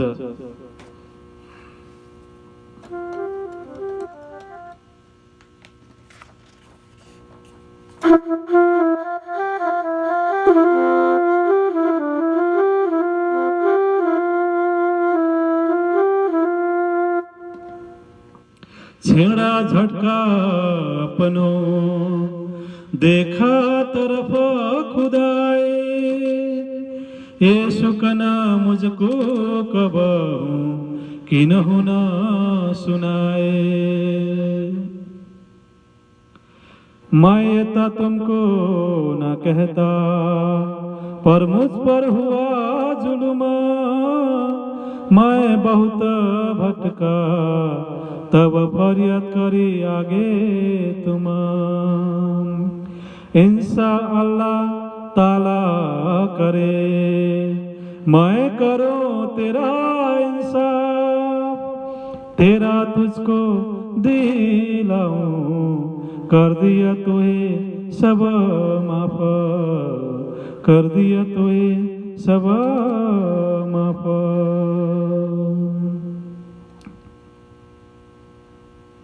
रेन्द्र तपाईँ हामीले चौपाईको माध्यमबाट पनि प्रसङ्गहरू बुझ्न सक्दछौँ र यस्तो प्रकारले जुन सुल्तानलाई चाहिँ मेराजजीले चाहिँ न्याय माग्नुभयो र मेराजजीले पनि सुल्तानले पनि मेराजजीकै पक्षमा चाहिँ न्याय सुनाउनु भयो र अनि यस्तो प्रकारले सुल्तानमाथि मेराजमाथि भएको यो अन्य अत्याचारलाई चाहिँ सुल्तानले पनि सहनु भएन र आज मेरो आफ्नै देशमा यी मेराज त मेरो देशमा आएका मेरो घरमा आएको पाहुना रहेछन् र पाहुनामाथि यस्तो खालको दुर्व्यवहार गर्नु अवश्य पनि हुँदैन र पाहुनालाई त सत्कार गर्नुपर्छ, अतिथि देवो भव, र पाहुनालाई त सत्कार गर्नुपर्छ, पाहुनालाई चाहिँ हामीले मान सम्मान गर्नुपर्छ। तर यी मेरो देशमा भारतवर्षबाट आएका मेरो देशमा आउनुभएका पाहुना रहेछन् र पाहुनालाई यसरी सताउनु त अवश्य पनि हुँदैन र यस्तो प्रकारले यी माथि अन्य अत्याचार भएको रहेछ भन्ने चाहिँ यस्तो प्रकारले स्वयं मेराजसँग सुल्तानले माफी माग्नुहुन्छ र मलाई माफ गर र यस्तो प्रकारले कुनै पनि प्रकारको चाहिँ अल्लाहसँग खुदासँग तिमीले फरियाद नगर, अल्लाहसँग खुदासँग तिमीले चाहिँ यो अन्यायको बारेमा उनलाई नभन, यस्तो प्रकारले न्यायको दिनमा तिमीले नभन र अन्ततगत अल्लाह सबैका हुन्, खुदा सबैका हुन्, सबैले नै उहाँलाई सबैले नै अल्लाह खुदाले सबैलाई नै मेहेर गर्नुहुन्छ र तिमीलाई चाहिँ सबै प्रकारको म तिमीलाई म न्याय दिन्छु भनेर वचन दिनुभयो सुल्तानले र अन्ततगत वचन दिएसँगै सुल्तानले तत्कालै हुकुम पनि गर्नुभयो, आफ्नो जुन सेवकहरूलाई हुकुम गर्नुभयो र तत्कालै गएर जुन त्यो हाकिम छ त्यो हाकिमलाई चाहिँ पत्र लेख्नुभयो र हाकिमलाई तत्कालै सूचना पठाउनु भयो र त्यो पत्र पाउन साथ तिमीले तत्कालै जुन खेता भाइको धन सम्पत्ति जति पनि छ त्यो मेराजलाई चाहिँ तिमीले वापस दिनु, त्यो ताला तिमीले खोलिदिनु र सारा धन सम्पत्ति घरहरू जे जति थियो सबै मेराजको हातमा तिमीले अर्पण गरिदिनु भने यस्तो प्रकारले पत्र लेखेर चाहिँ विशेष त्यो पत्र कुनै न कुनैको माध्यमबाट चाहिँ त्यो जुन गाउँको जुन मुखिया थियो त्यो मुखियाको पासमा सुल्तानले पुर्याइदिनु भयो र अनि अब यहाँ मेराजले हुकुम गर्नुहुन्छ कि मैले सबै कुराहरू मैले भनिदिइसकेको छु, अब तिमी वापस त्यहाँ जाऊ र त्यहाँ गएर जति पनि धन सम्पत्तिहरू छ खेता भाइको जे जति छ तिमीलाई जे इच्छा लाग्छ लिएर जाने इच्छा छ भने लिएर पनि जान सक्छौ, होइन तिमीलाई अब जे इच्छा लाग्छ तिमीले त्यही गर्न सक्छौ, त्यो सारा खेता भाइको धन सम्पत्ति घर जग्गा त्यो सबै तिम्रै हो भन्ने चाहिँ यस्तो प्रकारले सुल्तानले पत्र पनि लेखिदिनु भयो र अन्ततगत सबै यस्तो प्रकारले विशेष न्याय गरिदिनु भयो सुल्तानले अनि अन्ततगत यस्तो प्रकारले मेराजजीलाई विदा पनि गर्नुभयो र यस्तो प्रकारले अब न्याय पाउनुभयो मेराजजीले। अब अत्यन्तै प्रसन्न भएर अत्यन्तै खुसी भएर अत्यन्तै आनन्दित भएर सुल्तानलाई पनि धन्यवाद दिनुहुन्छ, सुल्तानको पनि प्रशंसा गर्नुहुन्छ र अनि अन्ततगत राज्य महाराजजीलाई पनि धन्यवाद दिँदै राज्य महाराजजीको पनि प्रशंसा गुणगान गर्दै राज्य महाराजजीको पनि मनन चिन्तन ध्यान गर्दै अन्ततगत उहाँ पुनः खेता भाइको घरमा वापस फर्किरहनु भएको थियो र अब यहाँनिर जुन गाउँको जुन मुखिया छ त्यो मुखियाले प्राप्त जुन सुल्तानको पत्र प्राप्त गर्यो, सुल्तानको सूचना प्राप्त गर्यो र पत्रमा लेखिएको थियो कि अब सारा खेता भाइको धन सम्पत्तिहरू खेता भाइको त्यो घर जग्गा सबै चाहिँ मेराजको हातमा तिमीले अर्पण गरिदिनु, त्यो मेराजकै धन सम्पत्ति हो र तिमीले धेरै ठुलो अन्याय गरिरहेको छौ, अत्याचार गरिरहेको छौ र यदि कुनै पनि प्रकारले ढिलो गर्यो भने त्यो धन सम्पत्तिमा तिमीले कुनै पनि प्रकारले चाहिँ त्यो दिनको लागि ढिलो गर्यो या त दिएनौ भने विशेष तिमीलाई दण्डको लागि तिमी दण्ड भोग्नको लागि तिमी तयार हुनु भन्ने यस्तो प्रकारले दण्डको त्यहाँनिर विधानहरू पनि पत्रमा लेखिएको थियो र यस्तो प्रकारले अब यहाँनिर त्यो गाउँको मुखियाले चाहिँ यस्तो प्रकारले अब सुल्तानको सबै कुराहरू सुन्यो, सबै कुराहरू थाहा पायो र अनि अब फेरि उसले अब त्यहाँनिर अर्को राजनीति गर्ने उसले प्रयास गर्यो। अब ठिकै छ, अब यो धन सम्पत्ति मेरो त भएन, खेता भाइको जति पनि धन सम्पत्तिहरू थियो त्यो मेरो त हुन सकेन, अब जब त्यो मेरो हुन सकेन भने अब म मेराजको पनि हुन दिन्न र कुनै पनि हालतमा म अब त्यो खेता भाइको धन सम्पत्तिमा भारतवर्ष जान चाहिँ म दिन्न, यो मेराजको हुन चाहिँ म दिन्न भनेर उसले अर्को यहाँनिर राजनीतिक अर्को उसले चाहिँ त्यहाँनिर लीला अर्को क्रियाकलाप उसले गर्ने प्रयास गर्यो र अन्ततगत मेराज आउनुभन्दा अगाडि नै किनकि अब राजधानीबाट चाहिँ आफ्नो गाउँमा आउनुपर्ने अलिकति समय त लाग्ने नै थियो र अन्ततगत यस्तो प्रकारले मेराज आउनुभन्दा अगाडि नै खेता भाइको घरमा त्यो दुष्ट त्यो शैतानी स्वभावको त्यो दुष्ट हाकिमले खेता भाइको घरमा आग लगाइदिँदछ खेतभाइको घरमा आगो लगाइदिँदछ र जे जति पनि धन सम्पत्ति कागज पत्र जे जति पनि थियो त्यो खेतभाइको घरभित्र नै थियो र अन्ततगत मेराजजी घरमा आइपुग्नु भन्दा अगाडि नै खेतभाइको धन सम्पत्तिमा आगो लगाइदिँदछ र अब जति पनि खेतभाइले कमाएको धन सम्पत्तिहरू थियो अब आगोले डढाएर खरानी बनाउन लाग्यो। अब आगो जलिरहेको अवस्थामा आग लागि भइरहेको अवस्थामा मेराज पनि आइपुग्नु भयो। कत्रो उल्लास थियो मनमा, कति चाहनाहरू थिए, कति इच्छाहरू थिए र त्यो सम्पत्तिलाई चाहिँ यस्तो खालको लगेर चाहिँ राज्यको सेवामा धर्मको सेवामा लगाउने चाहना थियो, इच्छा थियो र एक त उता आफ्नो सहायताको लागि सुन्दर साथहरूलाई पनि पठाइदिनु भनेर पत्र लेखिसक्नु भएको थियो र केही सुन्दर साथीहरू उता स्वयं श्री देवचन्द्रजीले अनि अन्ततगत जुन स्वयं श्री धनी देवचन्द्रजीले र त्यस पछाडि बालभाइ लगायत यहाँनिर केही सुन्दर साथीहरू मिलेर चाहिँ यहाँनिर स्वयं श्री गङ्गाजी भाइका पुत्र श्यामजी र त्यस पछाडि फेरि स्वयं सद्गुरु देवचन्द्रजीका पुत्र बिहारीजीलाई चाहिँ श्री मेहराजजीलाई सहयोग गर्नको लागि, मेहराजजीलाई सहायता गर्नको लागि जहाजबाट चाहिँ अरबतर्फ उनीहरूले पठाइसकेका थिए र अन्ततगत यहाँनिर बिहारीजी जुन सद्गुरु महाराजजीको पुत्र बिहारीजी र त्यस पछाडि गङ्गाजी भाइका पुत्र श्यामजी पनि यहाँ मेहराजजीलाई सहयोग गर्नको लागि अनि वापस धन सम्पत्ति लिएर जानको लागि उनीहरू चाहिँ अरबको धरतीतर्फ उनीहरू आउन आइसकेका थिए। उनीहरू यात्राकै क्रममा थिए भने यता मेहराजजीलाई सुल्तानबाट त न्याय मिल्यो, सबै कुराहरू सुल्तानबाट त न्याय मिल्यो, तर जब उहाँ खेतभाइको घरमा आइपुग्नु भयो, घरमा आइपुग्दाखेरि खेतभाइको घरमा आगो लागिरहेको छ। अब त्यो आगो कसले लगायो, कसरी लाग्यो भनेर अब त्यहाँनिर अब मेराज ठाकुरलाई थाहा हुन सकेन र अन्ततगत उहाँले कसैलाई पनि अब यस्तो प्रकारले यसले नै लगाएको भनेर त्यहाँ भन्ने कुनै प्रमाणहरू पनि त्यहाँनिर थिएन र अन्ततगत अब त्यहाँनिर चुपचाप हुनुपर्ने अवस्था भयो र अन्तत अब यहाँ फेरि मायाको अर्को धक्का लाग्यो, यहाँ फेरि मायाको अर्को परीक्षा भयो मेहराजजीलाई र अन्ततगत अब आगो लागिरहेको अवस्थामा अब जे जति उहाँले सक्नुहुन्छ केही सम्पत्तिहरू त बचाउन सक्नुभयो तर प्राय सबै सम्पत्तिहरू चाहिँ आगोले डढाएर खरानी भयो र अन्ततगत केही कागज पत्रहरू, केही धन सम्पत्तिहरू, केही अलिकति धन सम्पत्तिहरू मात्रै आगो लागिरहेको अवस्थाबाट निकाल्न सक्नुभयो र बाँकी सबै जति पनि धन सम्पत्तिहरू थियो त्यो सबै आगोले डढाएर खरानी बनायो र अन्ततगत अब यस्तै खालको अवस्था त्यहाँनिर सिर्जना भयो र अन्ततगत धेरै मुस्किलले नै आफूले आफूलाई बचाउनु भयो। स्वयं मेहराज ठाकुरको जीवनमा पनि एउटा विशेष यहाँनिर जीवनको एउटा सुरक्षाको लागि पनि यहाँनिर विशेष एउटा सुरक्षाको लागि पनि अलिकति यहाँनिर कठिन हुने अवस्था आयो र यहाँनिर मेहराजजीलाई पनि गाउँको मुखिया लगायत केही त्यस्तो खालको शत्रुहरूले, केही त्यस्तो खालको एउटा नराम्रो स्वभावको मानिसहरूले मेहराजजीलाई पनि यहाँ मार्ने प्रयास गरिरहेका थिए र विभिन्न प्रकारको दुःख कष्टहरू दिने प्रयास गरिरहेका थिए भने एकातर्फ उहाँको जति पनि धन सम्पत्तिहरू त्यो पनि आगोले डढाएर खरानी भयो। कसलाई भन्ने, कसलाई दोष दिने, कोसँग गएर न्याय माग्ने, अब यहाँनिर मेहराज ठाकुरमा झन् ठुलो आपतमाथि आपत, विपदमाथि विपद, दुःखमाथि दुःख झन् धेरै थपिएर गयो र अन्ततगत अब केही समय पछाडि अब त्यो आगोले डढाएर सबै सम्पत्तिहरू खरानी बनाइहाल्यो र अन्ततगत अब यहाँनिर खेतभाइ पनि कौनी मृत्यु भइसकेको छ, उहाँको घर पनि जलेर खरानी बन्यो, धन सम्पत्तिहरू पनि प्रायः सबै जलिसकेको छ र अन्ततगत केही कम्ती मात्रामा धन सम्पत्तिहरू उहाँले बचाउन सक्नु भएको छ। अब केही दिन पछाडि फेरि पुनः बिहारीजी र अनि श्यामजी भाइ बिहारी मेहराजको बिचमा आइपुग्नु भयो र आएर अब उहाँलाई त केही पनि थाहा छैन मेहराजजीले कति दुःख गर्नुभएको छ, कति कष्ट गर्नुभएको छ, के कस्तो त्यहाँनिर लीलाहरू भयो त्यो त न बिहारीजीलाई थाहा छ न श्यामजीलाई थाहा छ र उनीहरू यस्तो प्रकारले आउँदा आउँदै एउटा सम्पत्तिको लालचमा चाहिँ अब उनीहरूले आउँदा आउँदै बिहारीजी र अनि श्यामजीले यस्तो खालको एउटा विशेष उनीहरूको बिचमा एउटा सरसल्लाह पनि भइसकेको छ कि अन्ततगत यदि मेहराजजीले नै सबै धन सम्पत्तिहरू वापस लिएर गयो भने अन्ततगत मेहराज ठाकुरको नै मान प्रतिष्ठा बढ्नेछ, मेहराज ठाकुरलाई नै सबैले चाहिँ विश्वास गर्नेछन्, सबैले मेहराज ठाकुरकै जय जयकार लगाउनेछन् र म बिहारीजीको मान प्रतिष्ठामा चाहिँ यहाँनिर धक्का लाग्नेछ र म बिहारीजीलाई कसैले पनि यहाँनिर मान सम्मान गर्दैनन्। त्यसै कारणले गर्दा अब हामीले यहाँनिर केही राजनीति गर्नुपर्छ र सारा धन सम्पत्ति चाहिँ यहाँनिर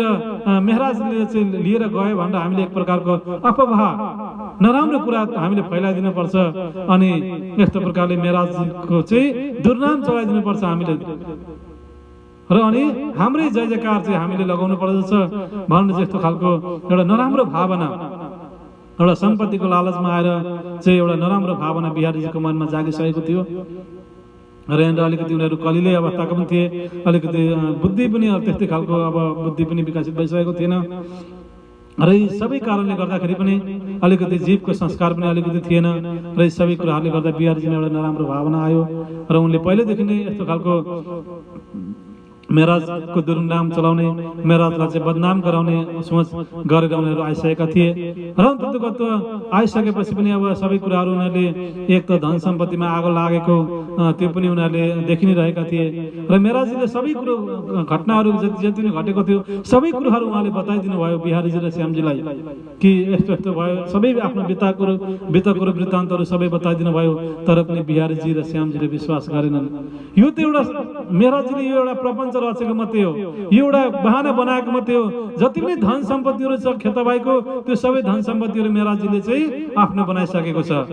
अहिले आएर हामीलाई आगो लाग्यो भन्छ या त के भन्छ र अहिले धन सम्पत्तिहरू हामीलाई दिन चाहँदैन र केही अलिकति बाँचेको सम्पत्तिहरू मात्रै हामीलाई देखाइरहेको छ, बाँकी सबै सम्पत्ति मेराजीले अब लिएर जान आँट्यो भनेर नराम्रो चिताउँदछन् मेरा ठाकुरप्रति बिहारीजीले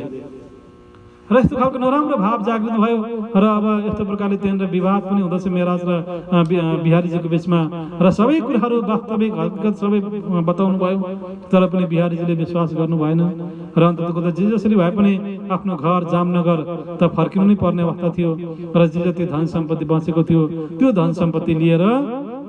अब मेहराजजी अनि त्यस पछाडि बिहारीजी अनि त्यस पछाडि श्यामजी तीनैजना अब जे जस्तो धन सम्पत्ति छ बाँचेको धन सम्पत्ति लिएर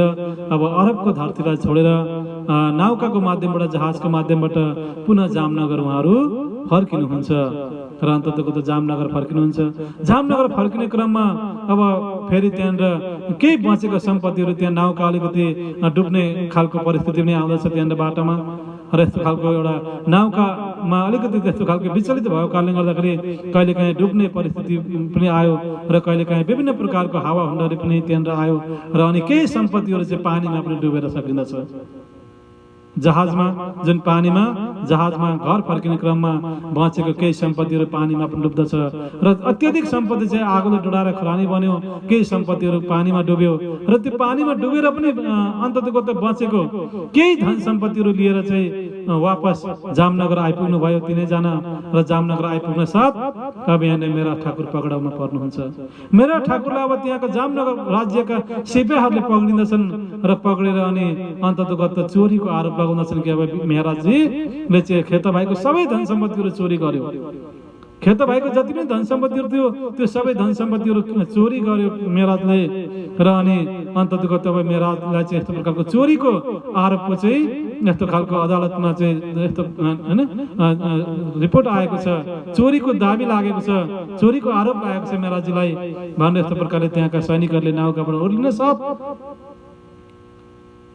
मेहराजजीलाई चाहिँ जामनगरका सिपाहीहरूले चाहिँ पक्रेर अब सिधै जेलमा लाउँदछन्। अनि मेहराज ठाकुरको पासमा जे जति पनि बचेको अलिकति जे जति पनि सम्पत्ति थियो त्यो सबै अब राज्यको कोषमा जाँदछ, एक पैसा पनि अब मेरा साथमा हुँदैन र अन्ततको यस्तो प्रकारले मेहराजजी जामनगर जेलमा जानुहुन्छ डाइरेक्ट र त्यस पछाडि बिहारीजी र श्यामजी अब सबै भएको नभएको सबै नराम्रा मेहराजको चाहिँ मेहराजलाई चाहिँ बदनाम गराउँदै जुन नराम्रा कुराहरूलाई चाहिँ लिएर अब बिहारीजी र श्यामजी अब जामनगर सद्गुरु महाराजजीको पासमा गङ्गाजी भाइको बिचमा जुन बाल भाइको बिचमा जाँदछन् अनि जति पनि नराम्रो कुराहरू मात्रै नराम्रो पक्षका नेगेटिभ कुराहरू मात्रै नकारात्मक कुराहरू मात्रै अब त्यहाँ लगेर फैलाउँदछन् बिहारीजी र श्यामजीले। अन्ततगत यस्तो प्रकारले अब त्यहाँनिर आफ्नै छोरा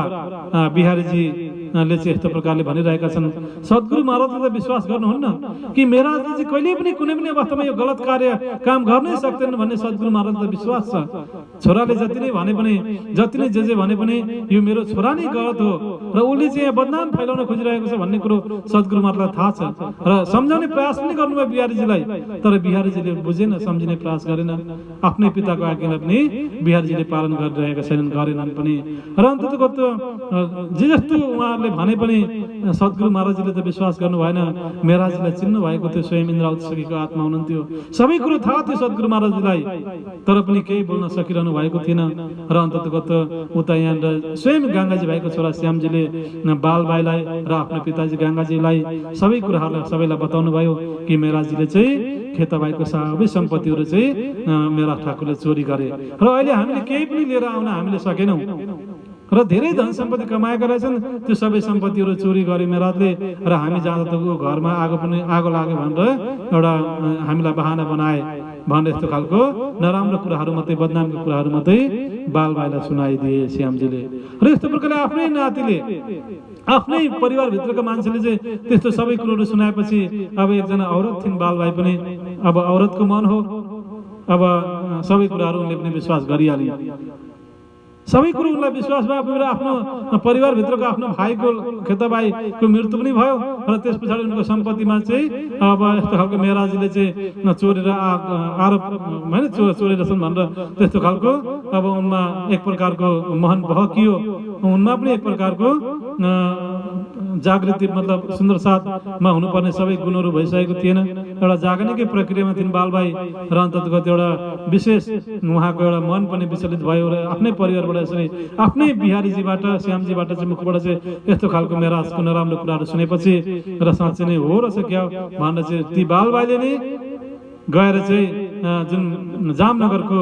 राजाको पासमा गएर चाहिँ उनले भनेको थिइन् कि मेहराज आउने बित्तिकै पक्रेर अनुसन्धान गरियोस्, मेहराज चाहिँले चोरेको हुन् कि होइन कि के हो, मेहराजको अनुसन्धान गरियोस् भनेर यस्तो प्रकारले बालभाइले पनि गएर उनले भनेको थिइन् राजाको समक्ष। र अन्ततगत अब बालभाइकै भनाइअनुसार नै अन्ततगत मेहराजजी जहाजबाट उर्लिने बित्तिकै मेहराजजीलाई सिधै लगेर जेलमा लगियो र अब मेहराजजीलाई चोरीको आरोप लाग्यो र अन्ततगत सारा देशमा एउटा सम्पन्न परिवारको थिए र अनि अब एउटा परिवारको इज्जत पनि थियो र सबै सुन्दर साथको इज्जत पनि थियो। सारा देशमा सुन्दर साथको बिचमा परिवारको बिचमा बदनाम फैलायो कि मेहराज त डाकु रहेछन्, मेहराज चोरी रहेछन् र यस्तो प्रकारले आरोपको धरतीबाट चोर बनेर आए मेहराज। यहाँबाट त सुन्दर साथ भएर गएका थिए तर फर्केर आउँदा चोर भएर आए, डाकु भएर आए भनेर यस्तो प्रकारले मेहराजको बदनाम गराइयो यहाँनिर। र अन्ततगत मेहराजजीलाई केही दिनसम्म यहाँनिर जेलमा बसिरहेका छन्, मेहराजको बदनाम भइरहेको छ र यी सबै कुराहरू मेहराजले चुपचाप सहन गरिरहनु भएको छ, कसैलाई पनि केही भन्नु भएको छैन। यति ठुलो चोट परेको छ उहाँलाई, यति ठुलो पीडा भएको छ उहाँलाई, कसैलाई पनि केही भन्नु भएको छैन। बस चुपचाप राज्य महाराजजीकै अर्जी गरिरहनु भएको छ, राज्य महाराजजीकै ध्यान गरिरहनु भएको छ, राज्य महाराजजीकै चिन्तनमा चाहिँ उहाँ बसिरहनु भएको छ।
प्राणनाथ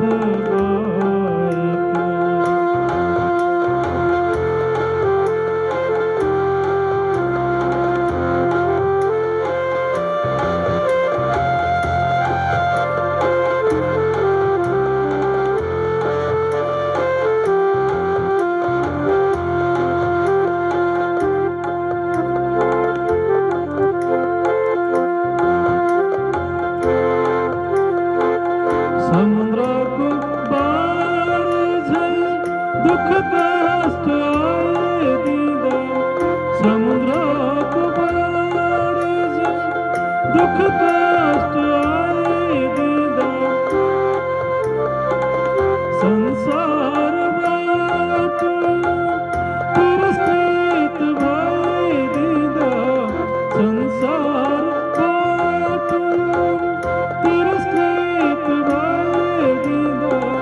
प्राणनाथ हजुरलाई पुकार गर्छु प्राणनाथ हजुरलाई पुकार गर्छु बिछोडको पीडामा तडपिरहेछु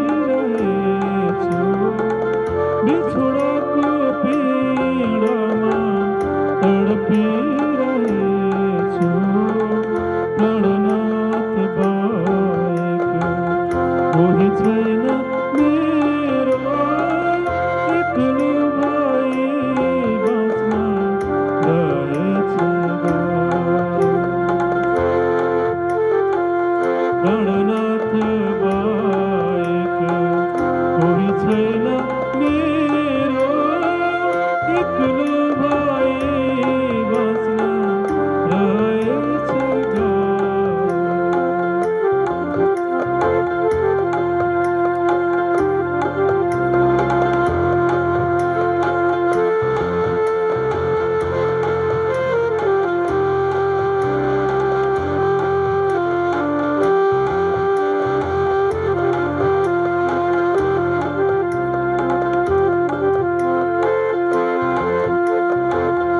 झूठा संसारको विचित्र खेल देख्दा झूठा संसारको विचित्र खेल देख्दा अशान्तिको भेला आइदिँदा अशान्तिको भेला आइदिँदा आँसु बगाउँदै घाम सम्झन्छु आँसु बगाउँदै घाम सम्झन्छु राज राज श्याम भन्दै बाँचिरहेछु राज राज श्याम भन्दै बाँचिरहेछु प्राणनाथ बाहेक कोही छैन मेरो एक्लो भई बाँच्न रहेछ